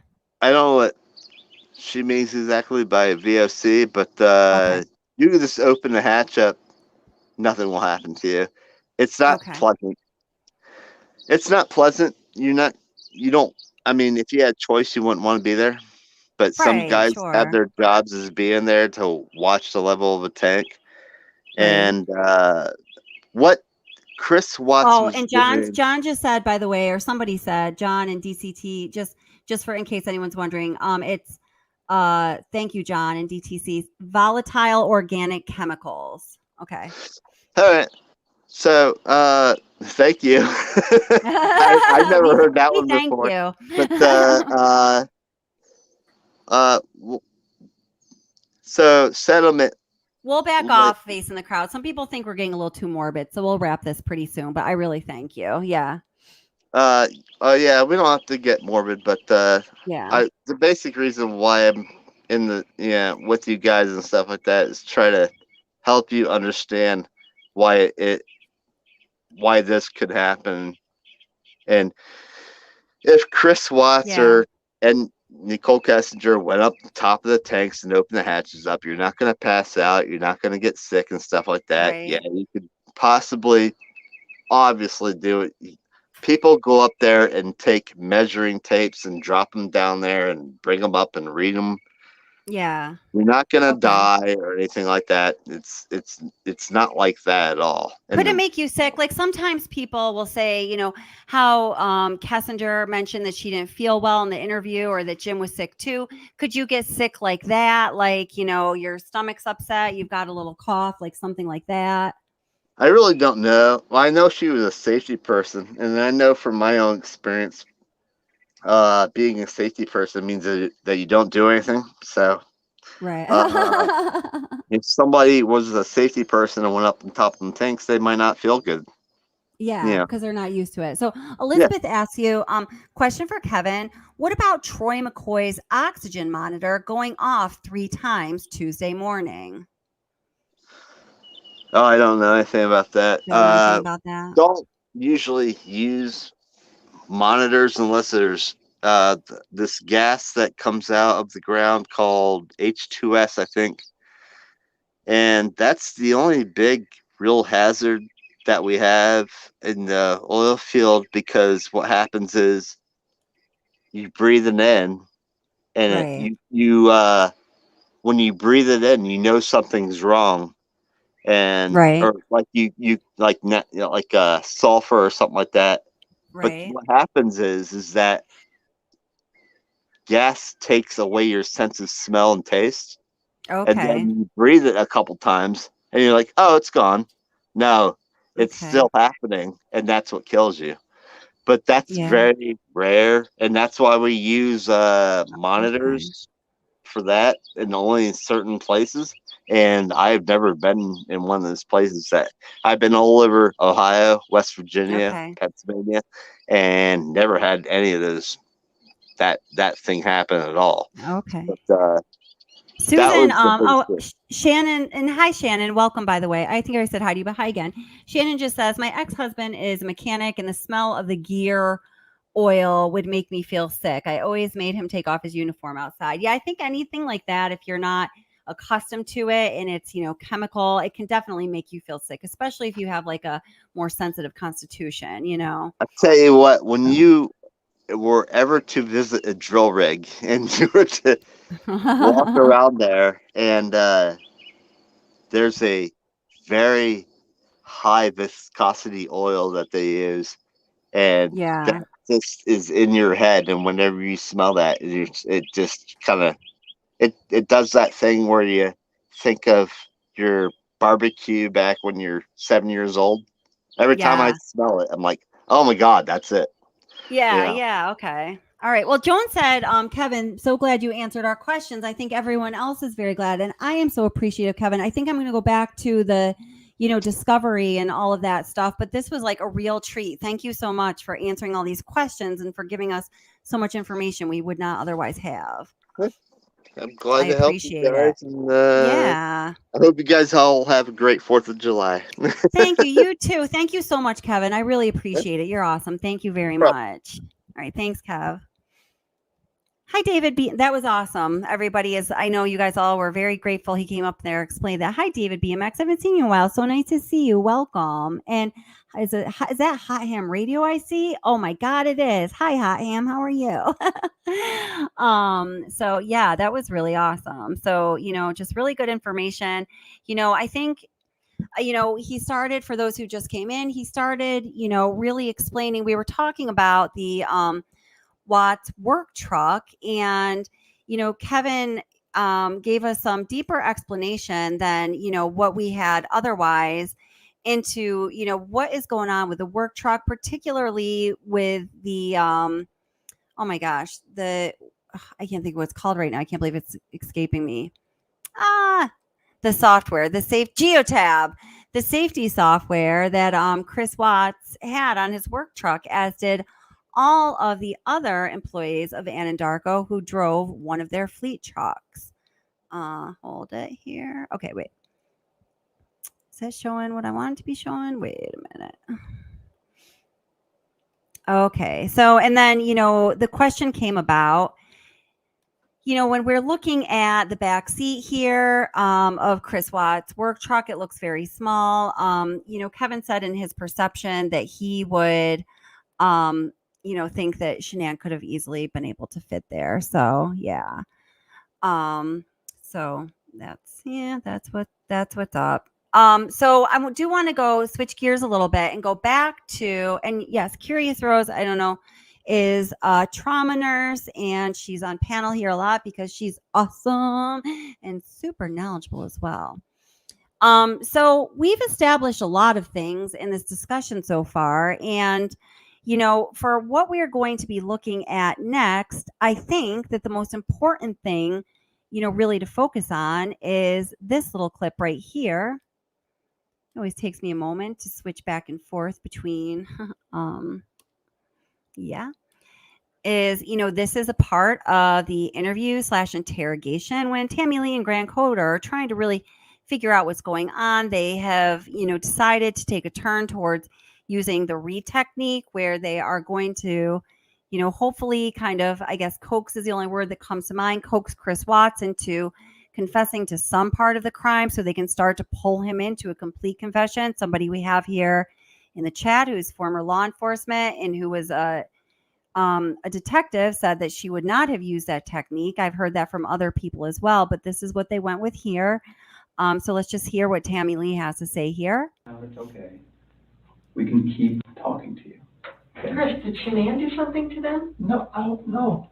I'm curious. I have no clue. No, you would have known, because they didn't leave the house.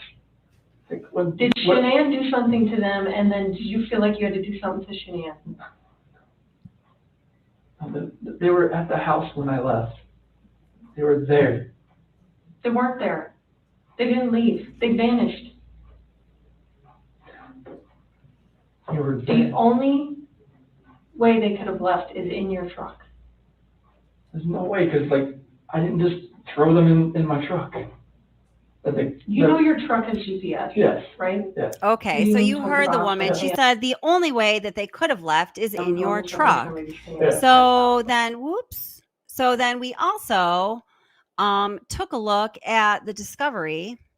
Get back to that page. And we found through the discovery, well, a number of things regarding the work truck. The reason that we started discussing, whether or not Chris's story about putting his family in the back of his work truck was because we read a line that told us that there were 2 large bins, a pair of black boots, and some other things in the back seat. Let's see. So, hold it. Got to get on the right page and then share it with ya. Hold it. So then we took a look at this from the discovery, just to recap real quickly. That was just a total treat that Kevin came on here, and I'm just getting back to my scripted junk. All right. Okay, that said, okay, so I'm looking at, well, I'll put it right up to the top of the page. So there. After a brief discussion, it was decided that CBI would photograph, collect, and package all evidence located. CBI would use adhesive-based rollers and collect any possible hairs, fibers, or other trace evidence from the Ford truck in an attempt to determine any recent possible occupants of the vehicle. So now let me just make the connection here. So we have established through this statement here in the discovery that the evidence collected through the adhesive-based rollers was an effort to determine any recent possible occupants of the vehicle. Cut to a different page in the discovery. Just using logic to make connections and conclusions.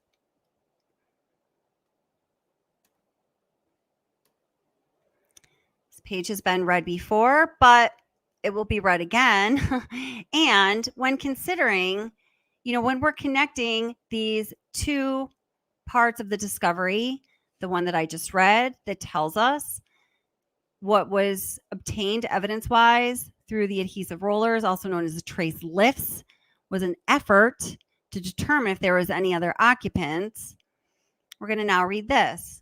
It should be noted that on September 4th, 2018, while running through the evidence submission list with lab tech Patricia Lopez, several items were listed that the CBI lab ultimately did not wish to take possession of at that time. Now, take possession of at that time means that the evidence is going to be analyzed.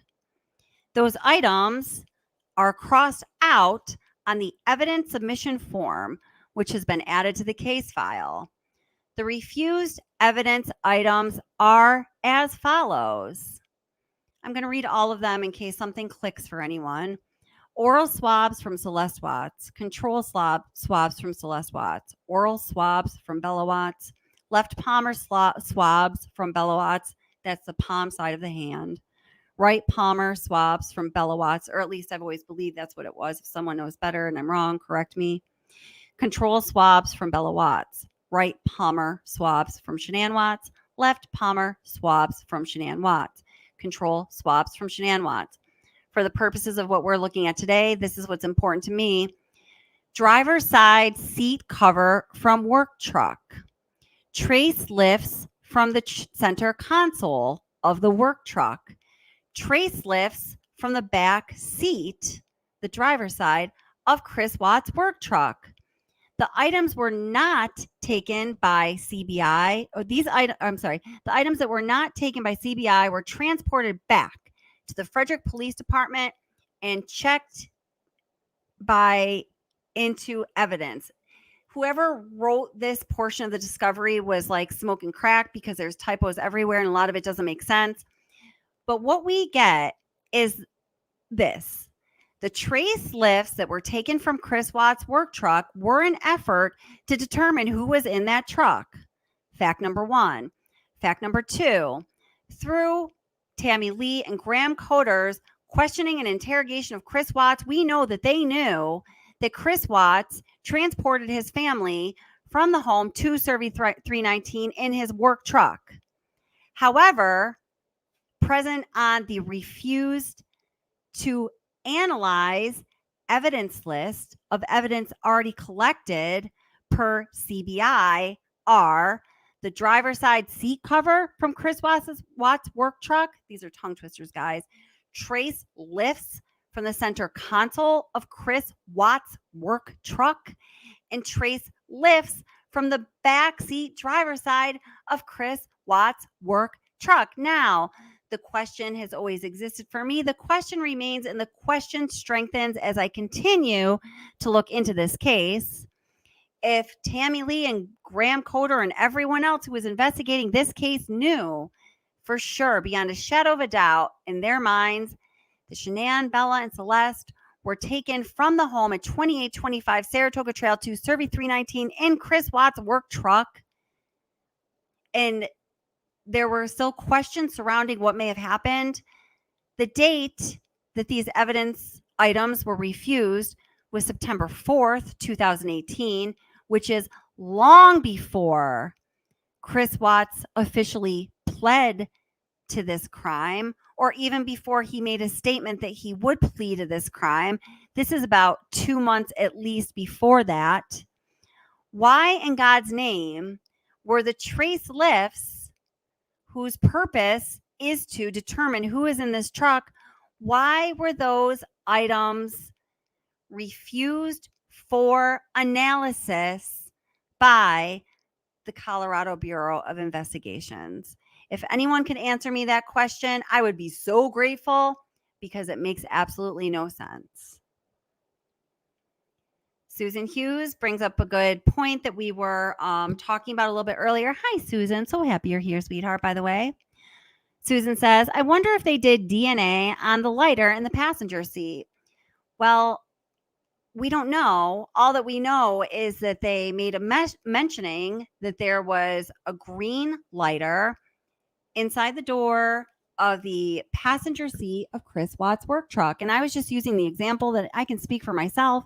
I do not smoke cigarettes or anything else that you need a lighter for. I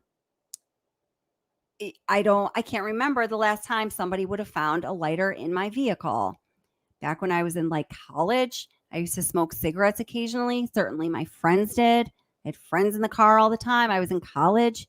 You'd always find a lighter in my vehicle. So, this is just purely anecdotal, but it's in my opinion. And someone tell me if you have a different idea. If you smoke in your car, you've probably got a lighter in your car. If you don't smoke in your car, you don't have a lighter in your car. And the fact that it was in the driver's side door, indicates that probably somebody was a passenger in that car who smoked. Well, we do know that Chris Watts' former mistress smoked. So again, this is anecdotal, but it really would have been terrific if they did a DNA analysis on that lighter. It would have been really terrific if they actually sent to the lab and analyzed the evidence that they had already collected in Chris Watts' work truck, since they were, hey, tell us about it, Tammy Lee. So convinced that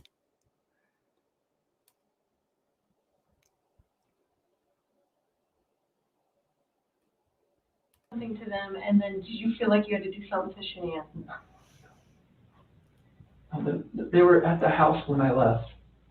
They were there. They weren't there. They didn't leave. They vanished. They were The there. only way they could have left is in your truck. There's no way, because, like, I didn't just throw them in my truck. You know your truck is GPS, Yes. right? Yes. You heard it right from the lady's mouth. We know that they were in your truck. Now here we're talking about a denied motion. I'm kind of interested in what that is. I was actually just looking through all the motions of the case just earlier today. Oh, okay. So I know. So Curious Rose said the motion was denied to analyze the swabs collected and therefore discarded. Well, okay. So the issue is like a little. I believe the issue is a little more complicated than that. But yeah, Kellyanne J says, I've never heard this before, right? Isn't that mind blowing? So when you put all of that together, that I just want to give a little more attention to this, I guess, because it's clicking for people. I think that's great.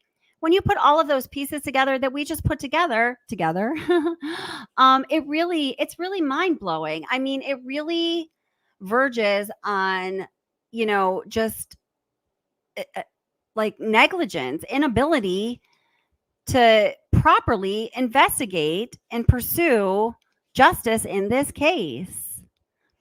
Aaron on the side of caution. Hello, darling. Welcome. Aaron on the side of caution says, I can't help but feel that NK told her dad stuff and daddy got in touch with his detective buddies for damage control, off the record, of course, that were all pretty comfy with each other during the interviews. Yeah, I get that sense too. I feel it's like something like that for sure. Now, let me just bring up what you guys were talking about, the motion that was denied regarding the neck swabs. So I looked pretty deep into this issue and I made a video on it quite a while back. And in doing so, just for the sake of clarity and knowing that what I was putting out to you guys was accurate, I consulted some legal people on the issue, and I think I got some pretty clear answers and a pretty clear perspective on those motions and what exactly was denied and what was the big deal and what wasn't, basically. So let me get to that real quick. I just got to scan through my stuff and find it. I was reading through it earlier today. Do you do anything other than read about the Watts case? Yeah, I do. I have a full-time job and a kid and a big house that needs to be cleaned and a bunch of bunnies that I take care of and a bunch of other things. Kind of going crazy. Okay, here we're close. Let's see. Okay. All right, let me see if I hit it here. Come on. Okay.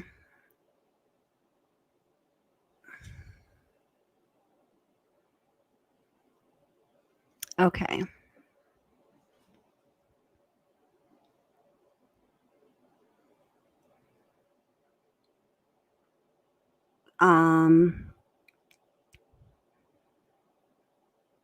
Okay. So let me just show you this. So this becomes a bit of a complex issue. I wasn't planning on going into this evening, but hey, sometimes we just got to go with the flow.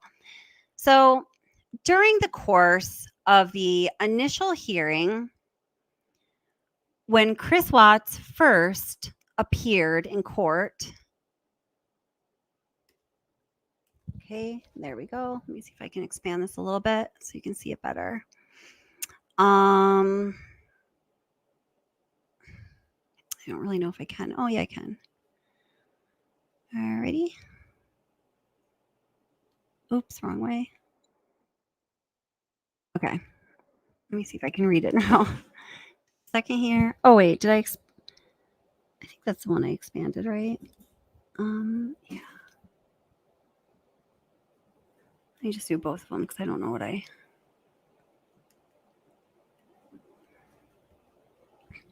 Okay. So there were several motions put forth by the defense. Of course, there ought to be, right? So there are kind of two motions that need to be separated from one another, okay? So I'm going to read the first one that's highlighted in blue here. It says, ruling, action taken, motion to compel pathologists to take DNA swab of throats of decedent children. And then the next motion says, motion to compel the prosecution to take DNA swabs consistent with what is described in defense expert opinion indicated in D12, or in the alternative, allow the defense expert to take these DNA swabs. So what was denied was this. Motion to allow defense investigator to be present for the autopsies, also denied. Hold it, I've got to pop down here.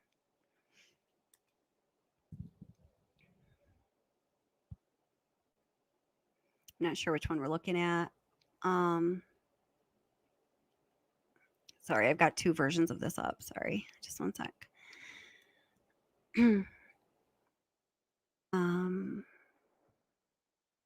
Okay, so and then also denied was motion to compel the prosecution to take DNA swabs consistent with what is described in the defense expert opinion indicated in D12, or the alternative, to allow the defense expert to take the DNA swabs. So let me tell you about that in a little bit of like more plain English. So the motion to take DNA swabs from the children was not denied. The judge did not say, no, you cannot take DNA swabs of the neck or throat of the children. What the defense wanted was for the medical examiner to be compelled by the court to obtain these DNA swabs through a specific method as described by their expert. Now, later on, it was found that this expert, there were some problems with the legitimacy of this expert, and I could go into that if you guys are interested in the topic. We could do another live stream, or I could do another video about it. But it was found that this expert wasn't as expert as he claimed, and there were also some ethical issues. So the judge ultimately said through his decision, no, I'm going to deny the motion for the court to compel the medical examiner to take these DNA swabs in this certain way that your expert is prescribing, and also in the alternative for a defense expert to be present at the autopsies, because, and guys, as much as, I didn't like that whole court situation, I agree with the judge's ruling in this instant. What he basically said, and I can pull up the ruling if you guys really want me to, or again, we can talk about another time, or I can make another video about it, or you can watch the other video I made in the past, is that the judge basically said, listen, I am a judge in the court of law. The medical examiner has jurisdiction over autopsies in this jurisdiction. The medical examiner is the expert on the autopsies, and I, the judge of the courtroom and of the law, do not feel that it's my place to dictate to the medical examiner how to do his or her job. So no, I'm not going to compel the medical examiner to take these swabs through the methodology that you want because your expert said so. And I'm not even going to compel, or I'm not even going to demand that a defense expert or representative be allowed to be present at the autopsies, because guess what? The autopsies is not time to be litigating anything. When the autopsies take place, and I'm paraphrasing what the judge's decision said, when the autopsies are taking place, that's the time for the medical examiner to do his or her work. we're not litigating anything there. Therefore, a defense expert does not need to be present.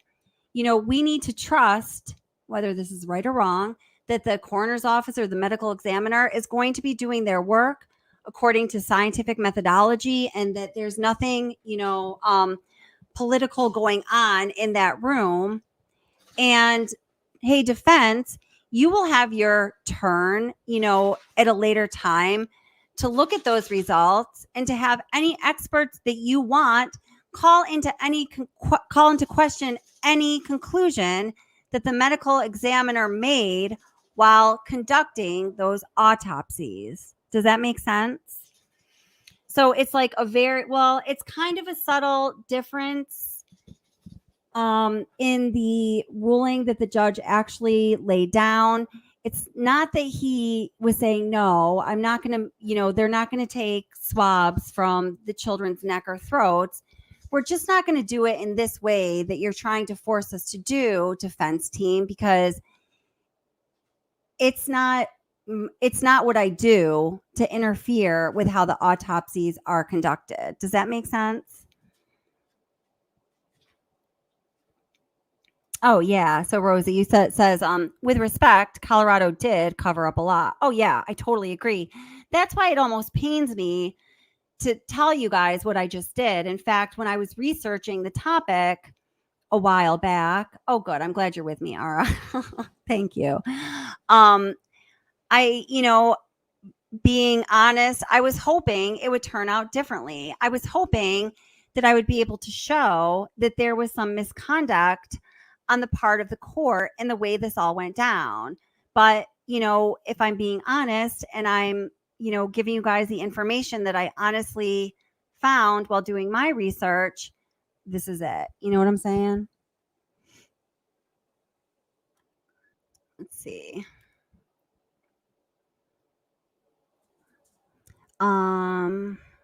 Okay, so this is something we just discussed, but I'm just going to summarize it. This is what Kevin told us when he was up on panel. So Aaron on the side of caution asks, because of the technology in his truck that would be recorded, weight, etc., that's what makes me think they were put in another vehicle, possibly one that came up to the back of the house. So what Kevin told us is that as far as he knows, and he seems very knowledgeable on the topic, that there would not be any mechanism in the technology that was equipped in those trucks that was basically for the purpose of driver safety and reducing Anadarko's exposure liability wise. He didn't think that there would be anything like that in the trucks. And the way he explained it makes sense. But that is what we concluded. So then in regards to, the possibility of them going out the back, I shared with everybody, this picture that is the picture that's going around the picture is pretty bad resolution. It's not that clear. This is supposedly a picture of these tracks going right up to the fence in the back of the Watts house. But as I said earlier, I have no way of verifying myself when this picture was taken, if it was, like the day they went missing or the day after or anything like that. So, as I was saying before, personally, I have not been able to make a conclusion like one way or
Can you hear me now?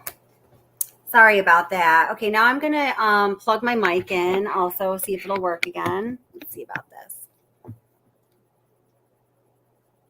Okay, and can you hear me on the mic? Okay. Oh my goodness. I don't know where I lost you guys, but okay, awesome. Sorry about that. I'm not sure what happened there. Awesome. Oh, good. I'm sorry, guys. Ari, you're so funny. Are you putting us in timeout? No, I'm not putting you in timeout. So I wanted to go back to this is where I was going to try to end with today's live stream. We got a lot of extra information in there. But, you know, Debbie says the fact that she was never questioned as to why she pinged in Frederick that morning is disheartening. Yes, I completely agree with that. 100% Debbie. So, you know, the fact is, you know, let's see, just a moment. Got to find something else to pull up here for you guys.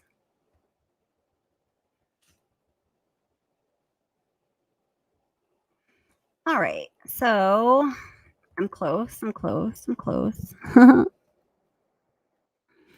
then once we look at, I told you guys earlier on in this live stream that this is going to definitely be a part one of probably a 3-part series. So we are going to pick up where we leave off after we look at something here. Hold on, I'm a bad multitasker. You gotta give me a minute. Everyone take a breath. Relax. You know what I'm going to do, actually? I'm not even going to go into that because that's like a whole new topic and it's getting kind of late. What I'm going to do is I want you guys to understand, or I want us all to understand. And, you know, if there are questions you have or things you think that I didn't get exactly right, please let me know. I'm always open to listening to all of that. Let's see. It's just going to take me a minute to get to. I want you guys to understand the issue with the motions and what the judge did or did not deny regarding the neck and throat swabs. And Curious Rose, you had mentioned that somebody asked a question and you answered. I didn't mean to, like, you know, grab your answer and then kind of go another direction with it. So I'm sorry. I hope you don't feel like I did that. But I only understood the distinction between, you know, what it was you typed out and, you know, what it was I ended up explaining because an attorney explained it to me. This is why we need experts, you know, like Kevin. Let's see. Okay, was there legal misconduct? Autopsy. All right. Oh, yeah, only 3,000 of you have watched this, so it's time more people watch it. All right.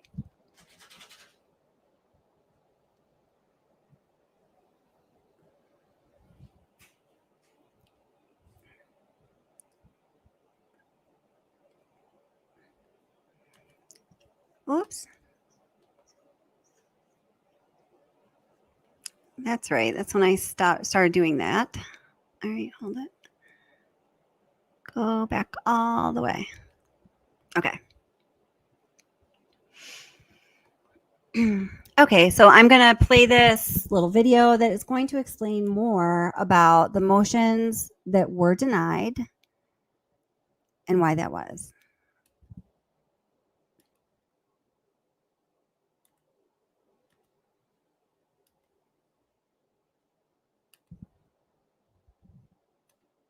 So this is a video on my channel. Was there legal misconduct surrounding the autopsies? And man, I really wanted to find that there was, but this is the deal.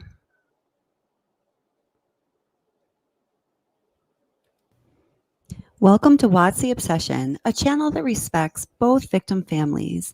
We ask that you do the same in chat and in your comments.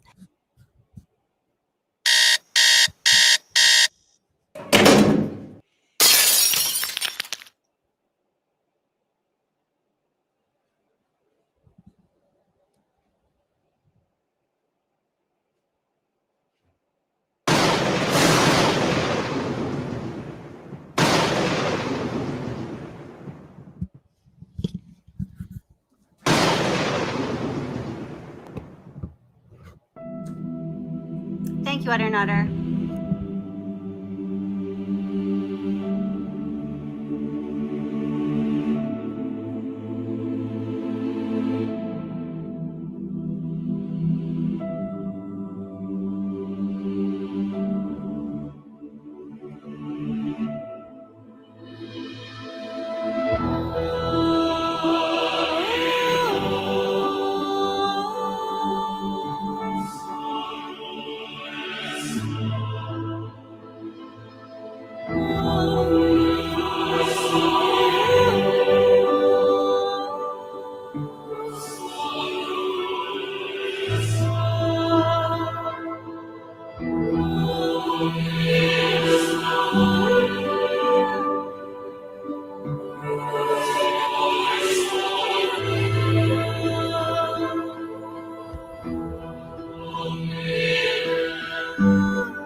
Welcome or welcome back to Watts the Obsession.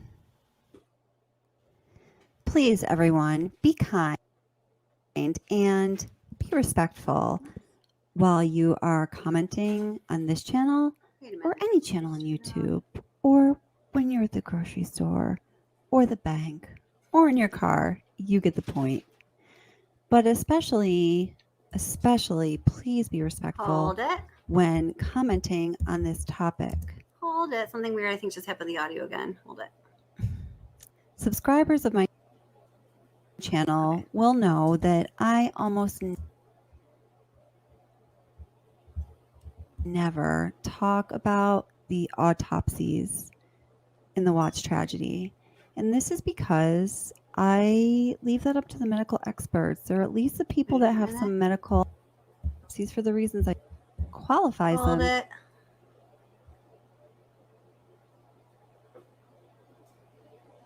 To discuss the autopsies. I've read them several times. I've formed some opinion. Clear things up. What the heck? Hold it. Just a second. Let me get my audio straight.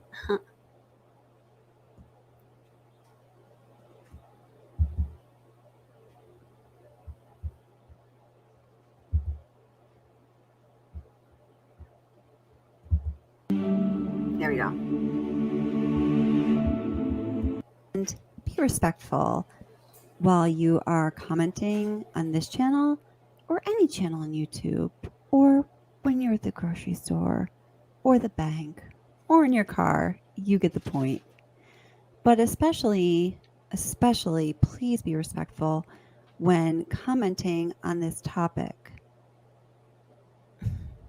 Subscribers of my channel will know that I almost never talk about the autopsies in the Watts tragedy.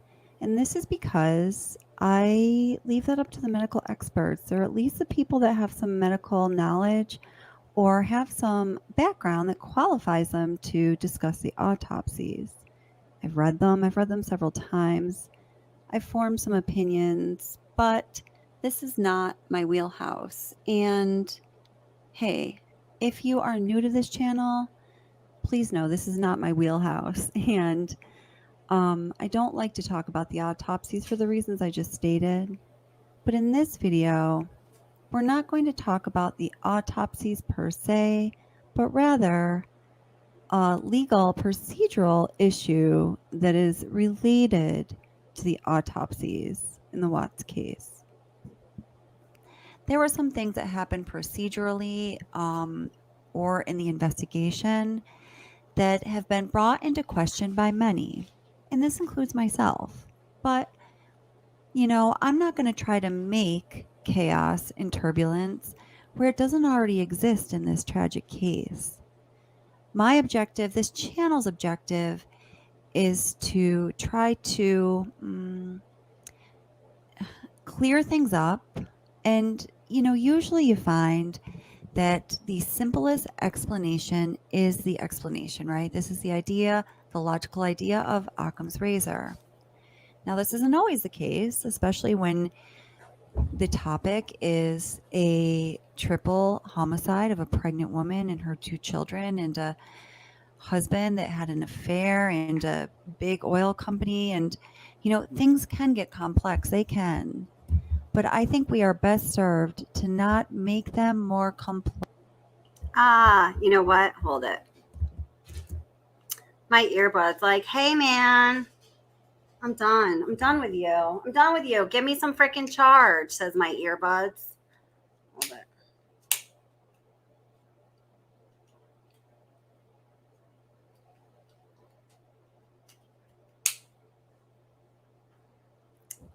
So let me disconnect. So hopefully, if there's an echo, let me know, and we'll just, watch this another time. If not, hopefully we'll be good. Okay.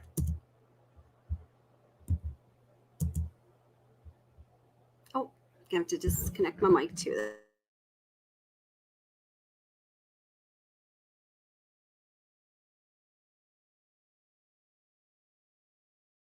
My objective, this channel's objective, we are best served to not make them more complex than they already are.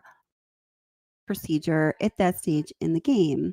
So in order to clear up some of the misinformation, let's answer these 3 questions. Question number 1, should the defense have been present at the autopsies of the victims?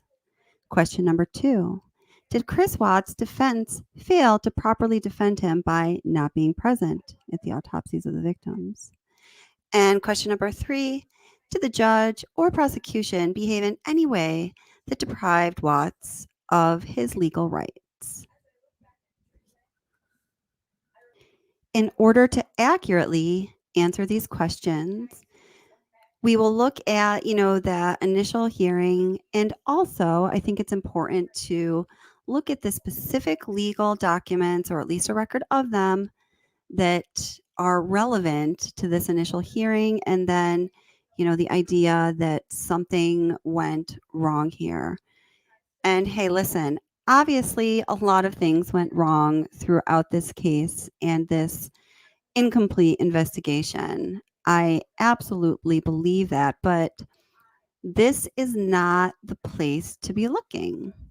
So, standing by the channel's mission of supporting the search for complete justice for the victims, I think it's really important that we look in places where there is at least smoke as we try to understand what went wrong, why it went wrong, and how things can be corrected so complete justice can be served for the beautiful victims in this case. This matter comes on for a first appearance. Mr. Warren, correct me if I'm wrong, but formal charges have not been filed yet? That's correct, Your Honor. The defendant was arrested. Formal charges have not been filed. On my calculation, I believe it would be due to the court at 3:30 on Monday. Thank you. Mr. Mercer, anything you would like to say about that? Not regarding that issue, thank you. So the court has reviewed a affidavit in support of a warrantless arrest. The court has found probable cause for the arrest. Specifically, I see that Mr. Watts was arrested for 3 counts of first-degree murder, each a Class 1 felony, and 3 counts of tampering with a deceased human body, each a Class 3 felony. Again, these are only charges that are named in the affidavit in support of the warrantless arrest. It's the district attorney's office who will ultimately decide what charges, if any, are going to be filed. And Mr. Mercer, would you like me to advise your client of his right pursuant to Rule 5? Yes, please. Thank you. So, Mr. Watts, I would like you to listen carefully to the rights that you have, okay? Thank you. And so first, you don't need to make any statements. Any statements you make can and may be used against you. Do you understand? Yes. You have the right to counsel. Do you understand? Yes, sir. If you are indigent, you have the right to request the appointment of counsel or consult with a public defender before any further proceedings are held. Do you understand that? Yes, sir. And Mr. Merson is the head of the Public Defender's Office, and he is going to represent you today and potentially in the future. You understand that? Yes, sir. Okay. Any plea that you make must be made voluntarily and not the result of undue influence or coercion. You understand that? Yes, sir. Right now, charges have not been filed, so this is a limited advisement. I intend to bring you back next week once formal charges are filed on Monday, so I can give you a full advisement. But I will tell you that at this point, the court is not authorizing any bail. Once I know what the official charges are that are filed by the district attorney's office, I'll inform you the nature of the charges. If charges are filed, you have the right to a jury trial, and you have the right to demand and receive a preliminary hearing within a reasonable time to determine whether probable cause exists to believe that you committed any of the charges that are filed by the district attorney's office. Do you understand that? Yes, sir. I believe that your lawyer has filed about 16 or so motions on your behalf, including a request for a preliminary hearing. Do you agree, Mr. Merson, that that time period, that 35 days to have a preliminary hearing, doesn't begin until your client appears in court next week once formal charges are filed? I agree. And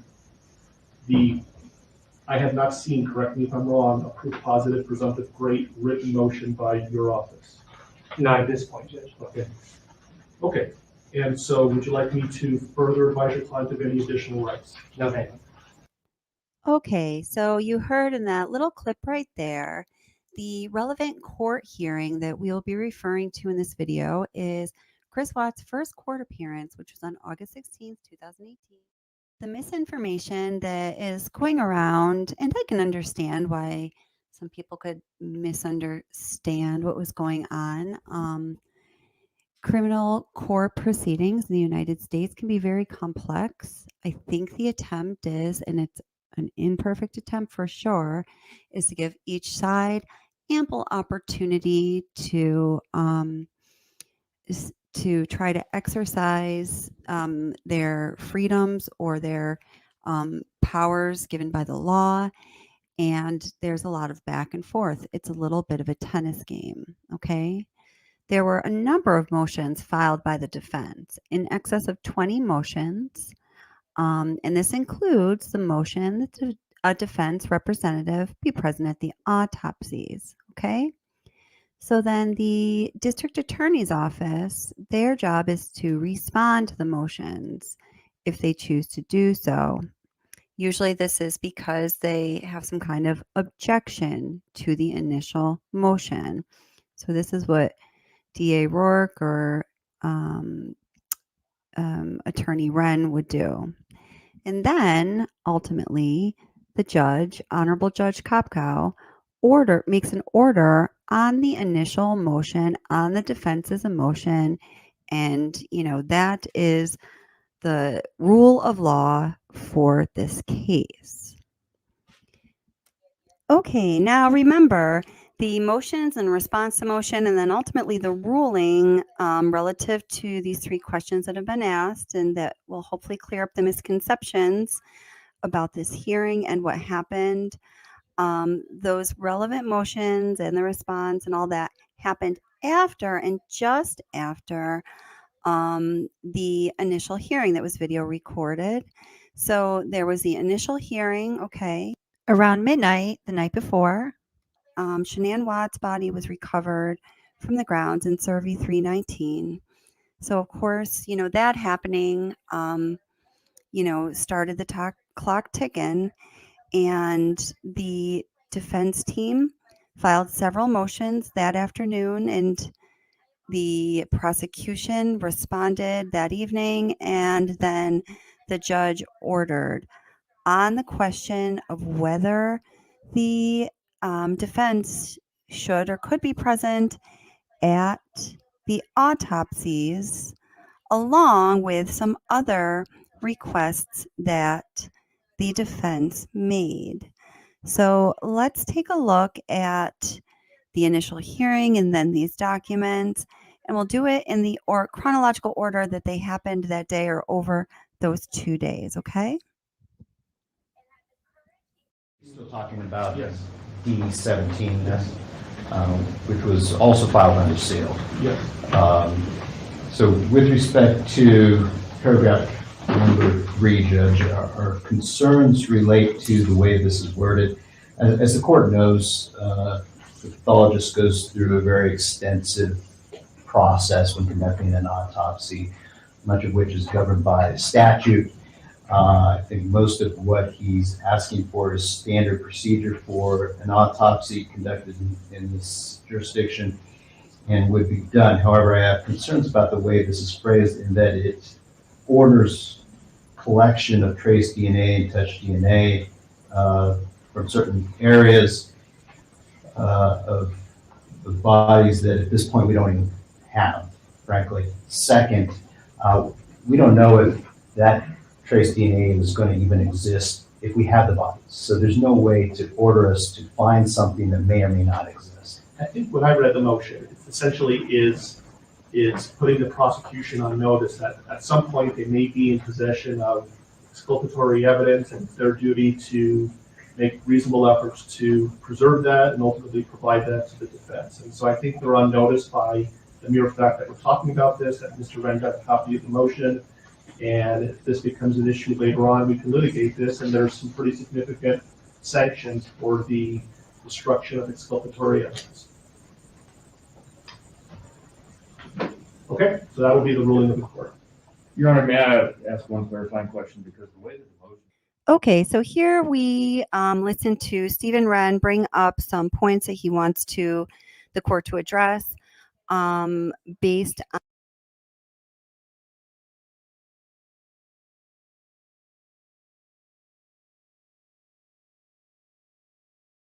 standard procedure. The job of a coroner or a medical examiner in the medical field is a highly, highly esteemed position. So now we're going to start looking at the various actions that happened within the court system, the motions, and the responses to try to figure out what really went down here.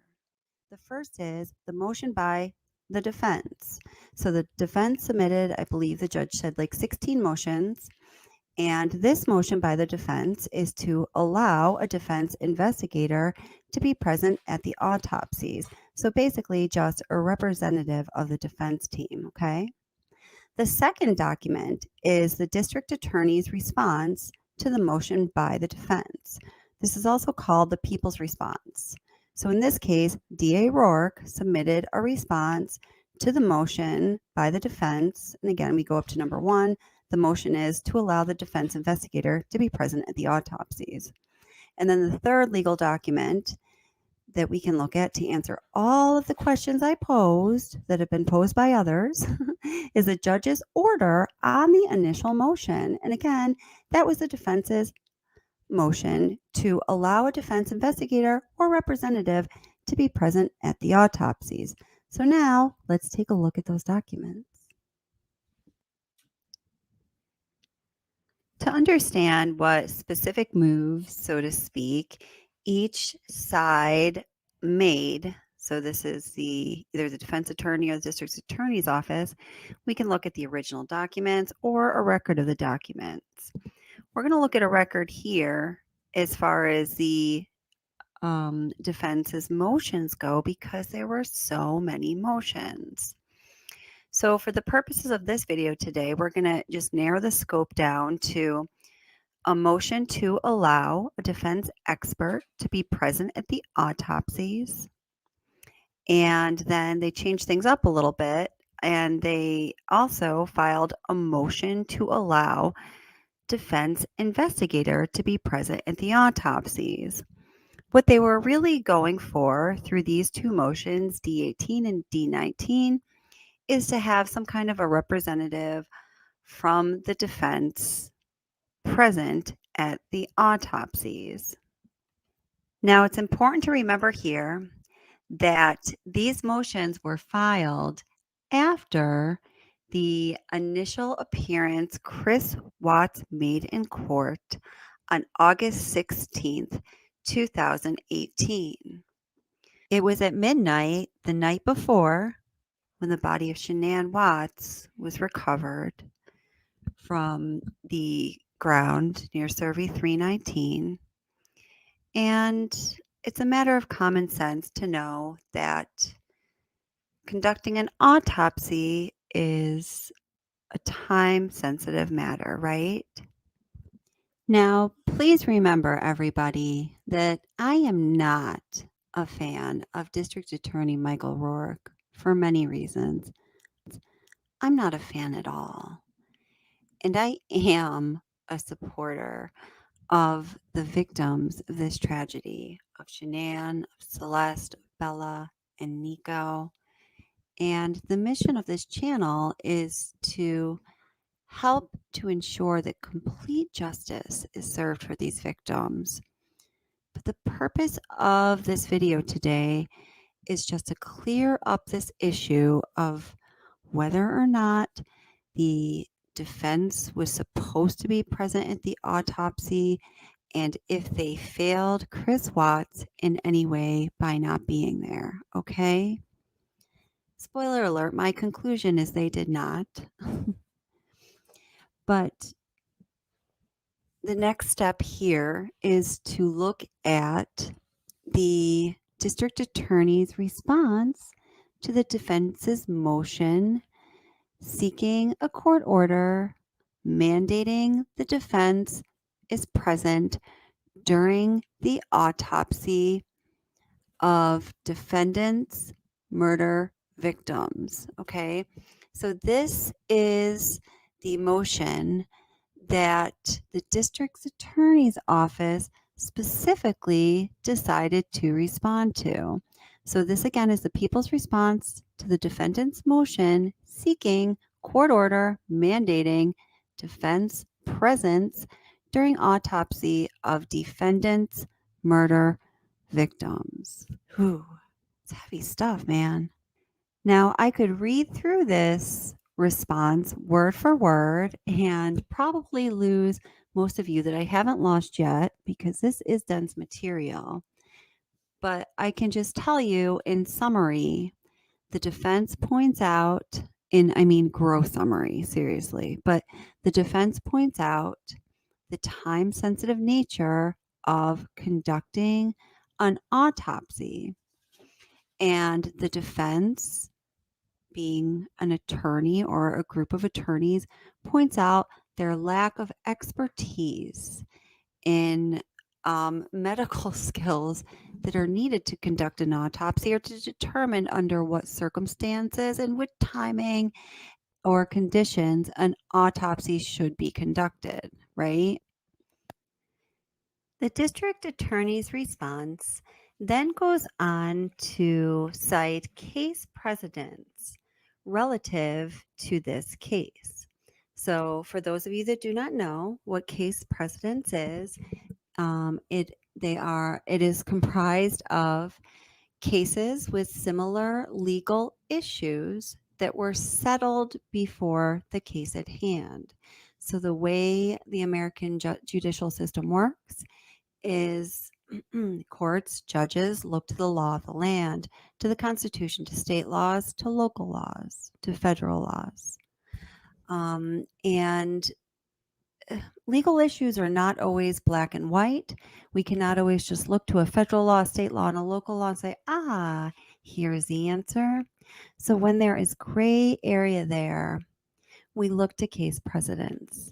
We look to cases in a jurisdiction that it has same jurisdiction as yours. So in this case, here we are in Weld County, Colorado. So that could be any federal case. That could be any case that was decided on a state law in Colorado. That could be any case that had similar legal issues within Weld County. Okay, so when there's gray areas, when the law is not clear, we look to case precedents, and that is how the case is often sometimes decided. The court will lean in the direction of the decision that was made in cases that were decided before it. Okay, so then, a pattern in the law begins to exist and the law is strengthened. Anyhow, the district attorney's office cited 2 cases as being precedents. So I'm just going to read this to you because I think it is important. So item number 6 on the people's response to the defense requests for representatives at autopsy says, moreover, the Colorado Supreme Court has also confirmed the principle that a court's supervisory role with respect to handling evidence is triggered only in situations involving consumptive or destructive testing. People versus Wartena, I don't know, I may have butchered that name, and then it cites where you can find that case. The people respectfully assert that any non-consumptive or non-destructive gathering of evidence should not be subject to court oversight or limitation under, the decision that was made in this case. Okay? So that's saying if there is a chance that the evidence might expire somehow, if it's really time sensitive, then we're not listening to you, the court, okay? We're going to listen to the experts, which in this case are the medical people, the coroner's office, and the medical examiner. Item number 7 in the people's response to the defense request for representatives at the autopsy says this. Though not binding upon this court or directly on point, it is instructive that the, Arapahoe County District Court in James Holmes capital murder case, after considering a somewhat similar motion from the defense, conclude the following. A trial court's role prior to testing is to oversee the preservation of evidence. Waterena, and then it cites it. The authority of the court to supervise the preservation of evidence originates in the court's role, and this is a quote, to protect the, quote, civilized standards of procedure and evidence, end quote. And then it cites a case. Such authority allows courts to avoid or mitigate failure to preserve evidence by prohibiting certain testing or ordering the evidence not be destroyed. Cites the case. However, except in unusual circumstances, a trial court does not have the authority to dictate procedures to a particular laboratory. So that's a big line there. While the court intends to oversee the preservation of evidence prudently, outside of the statutory exception for consumptive or destructive testing, and this is in bold letters and underlined, the court finds that it has no statutory authority to order the people to allow defendant, a confidential expert, be present during the people's scientific testing, period. So then again, it cites a case. Item number 8 in the people's response to the defense requests for representatives at autopsy says this. The people respectfully assert that aside from the limitations established in this previous case, and the Colorado Supreme Court in a previous case should not interfere with the execution of the people's investigation of this case. The manner in which law enforcement gathers evidence, so long as it remains within constitutional boundaries, should remain a function of the executive branch and one free of judicial mandates. Item number 9 in the people's response to the defense request for representatives at the autopsy. The people will comply with the requirements of Colorado, and then it cites a Colorado law regarding consumptive or destructive testing. Moreover, the people will make items of evidence available to the defense at time and a place convenient to the defendant so that he can retain his own experts to test the evidence. Item number 10 of that same document. Finally, it is anticipated that the defendant will argue that conducting an autopsy without the presence of defendant's representatives will deprive defendant of realistic ability to confront and rebut testimony under the Confrontation Clause of the United States Constitution and the Colorado Constitution. However, the defendant cannot cite any case law in support of this contention. The people assert that while the defendant has a right to a trial,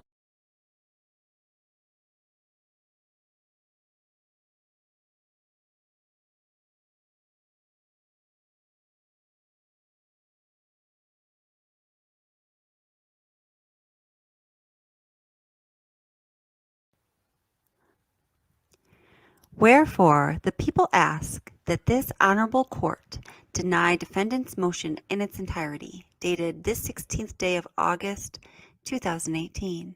Respectfully submitted, Michael J. Rourke, District Attorney, and his underling, Stephen Wren. So, as you know, throughout studying this case, I have talked to a couple different attorneys about this case. I've mentioned them in previous lives and videos again and again. They're highly credentialed people.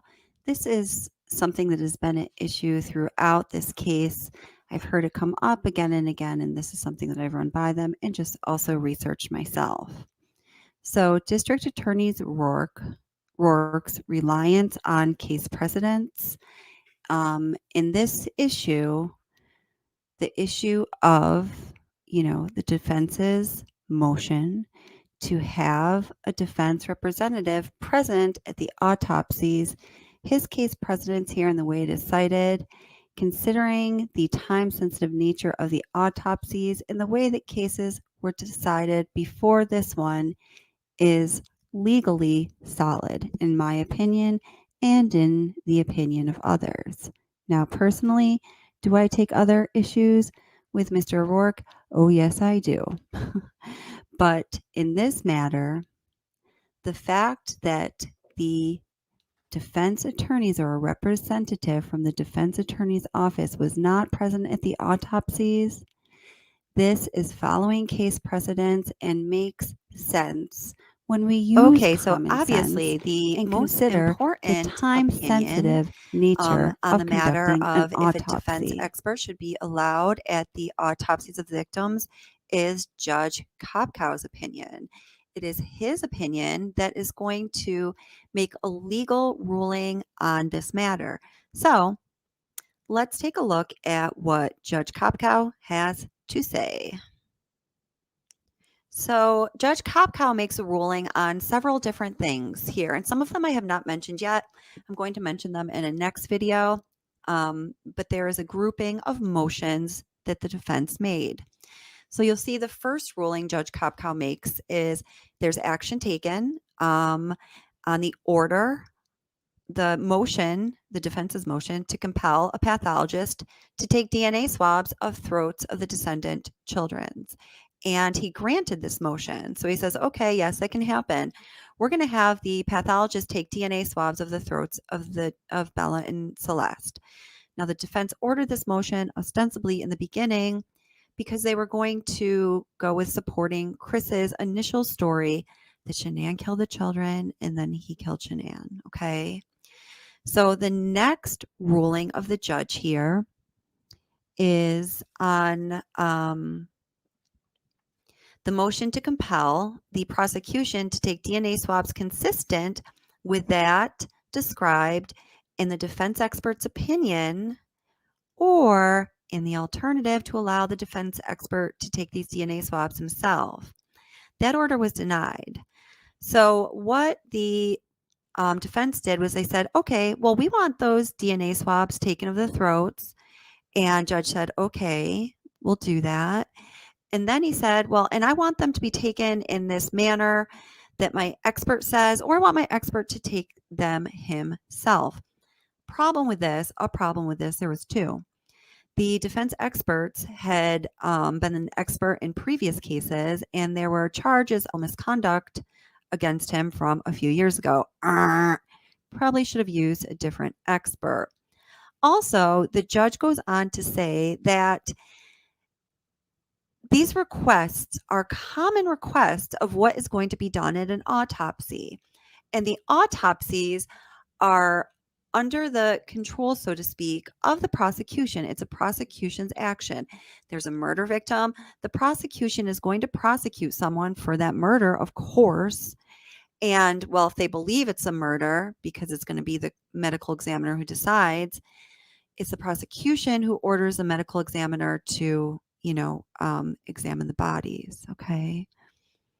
So this is all normal legal procedure, and this is one of the judge's reasons for him denying the motions of the defense. Does that make sense? So the next ruling is the motion to allow a defense investigator to be present at the autopsies. That ruling is also denied. And another motion that is denied is a motion to compel the prosecution to take DNA swabs. I already read that one. Okay. So what the judge is saying in his decisions is consistent with what District Attorney Rourke argued in the response to the defense's initial motions. And remember, his argument was, in summary, that no, we don't have to do things that way. What the defense is asking through these motions is essentially erroneous.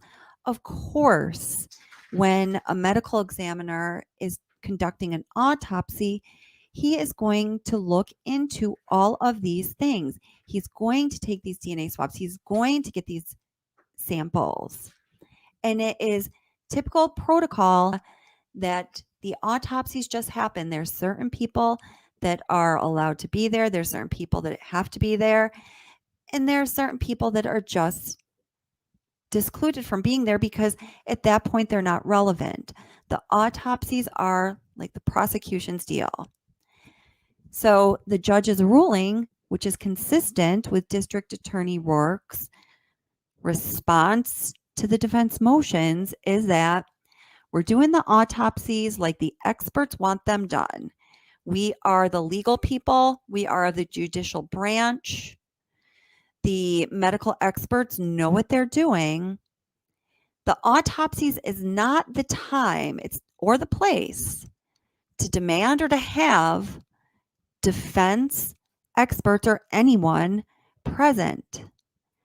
The defense will be given the autopsy results, and anything that the defense wants to disagree with during a trial is the time that will happen. Okay, so let me say that again because this is really the point here. All of the defense's motions that the judge ultimately ruled against and that District Attorney Rourke argued against in his response to the motions, the reason is those are all things that happen anyway, as far as taking samples and whatnot, or requests like the defense being present is outside of the standard protocol, and correction defense attorneys, the time and the place for you to object to anything that happened in the autopsies, and you will have your chance, is in a trial. This is how due process of the law has been determined to unfold under the United States law of the land and also the Colorado law. Therefore, the defense did not do anything wrong by not being present at the autopsies. They weren't supposed to be there. They're not usually allowed to be there. So the defense did not in any way fail Chris Watts of a proper defense by not being there. They tried. Judge said no. This crap happens all the time. And furthermore, the judge nor the district attorney's office, as much as it pains me to say this, did not behave in any way that deprived Chris Watts of his due process under the law, because they just followed the word of the law as it exists. And had Chris Watts not pled, had the district attorney not accepted his plea deal, The defense would have had their opportunity to thoroughly investigate and then object to the autopsy results if they wanted to do so in the trial and, of course, the pretrial work. They would have been given the autopsy results in the pretrial discovery. I hope that makes sense. I hope we can put this issue to rest of whether or not, something was done in this initial hearing and then in the conduct of the autopsies that screwed Chris Watts over. Because, my friends, that just wasn't the case.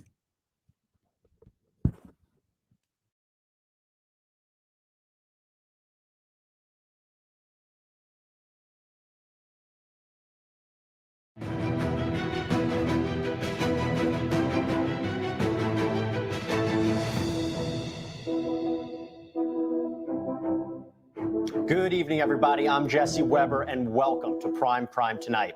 This is where we do a deeper dive into the most high-profile and memorable true crime cases. Tonight, lies, an affair, and 3 shocking murders. August 13th, 2018, Frederick, Colorado. Security footage captures Shanann Watts, a pregnant mother of 2, returning home from a business trip.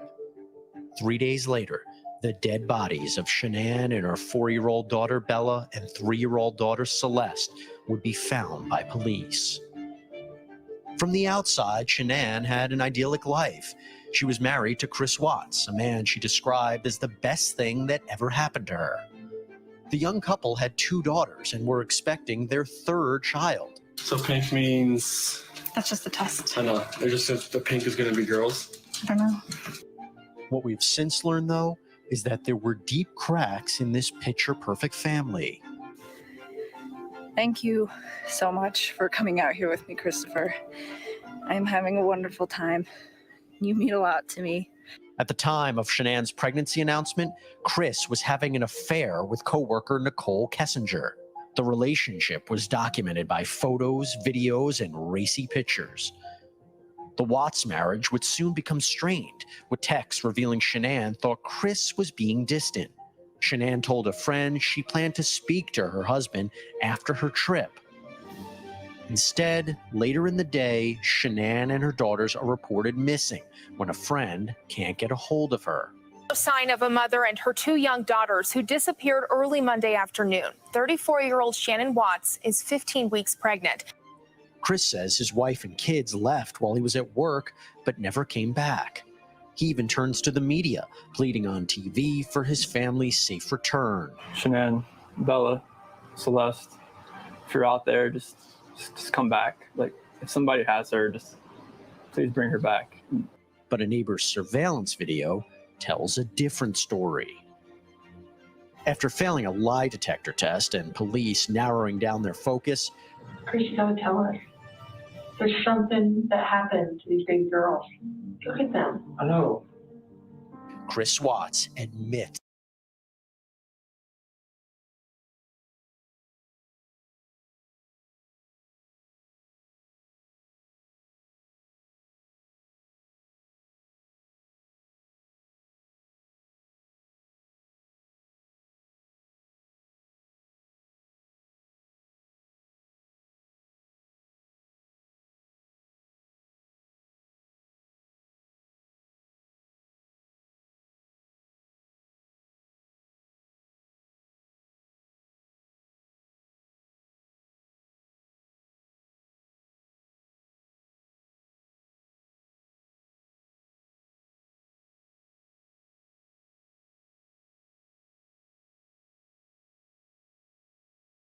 I'm sorry. I don't know why that keeps happening. I'm sorry, guys. Okay, there we go.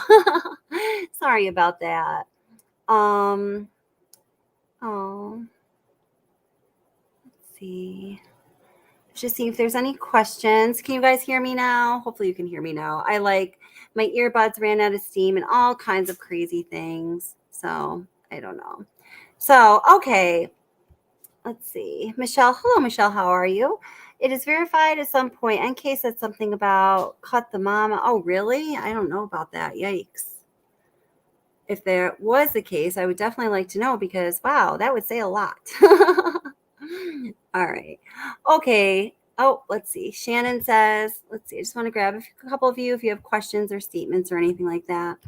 Shannon says, even if I had all the answers to why he did this and how he could do this, I would still say, why? Oh my gosh, I know. It's just I know. Isn't that the truth? If you're out there, just come back as Chuckles. I don't know. Leatherface, your comments are just killing me. Wait, hold it. Let's see. So Ara says she didn't say anything, cut the mom out, or no, there's nothing that we know of that was said like that. So that's just not true. So yeah. So we like to stay with the facts on this channel for sure. Hi, Tia Marie. How are you? Nice to see you, sweetheart. I know this is strange, but I feel others will understand when I hopefully get to heaven. Aw, this is the first thing I'm clarifying at the river of knowledge. Oh my gosh. I know, right? I want all the answers. Oh, yes, definitely check out the replay later. Yes, please do. So, okay, guys, I'm actually getting a little tired too. So there is going to be a part 2 of the biggest issues, questions, and discrepancies in the Watts case, because there's are just so many, and we really covered a lot of different topics today. So I hope you guys enjoyed. I hope that you found some answers to some questions you had, and that you found the information to be relevant, accurate, and thoroughly researched, because that's what I strive for with you guys. So yes, facts are important. Yeah, we are a facts only channel. That is for sure. Facts only, friends. So moderators, thank you so very much. Thank you for being here. Happy 4th of July. Thank you for being here, everybody. Subs, viewers, members, you are all awesome, and I appreciate every single one of ya.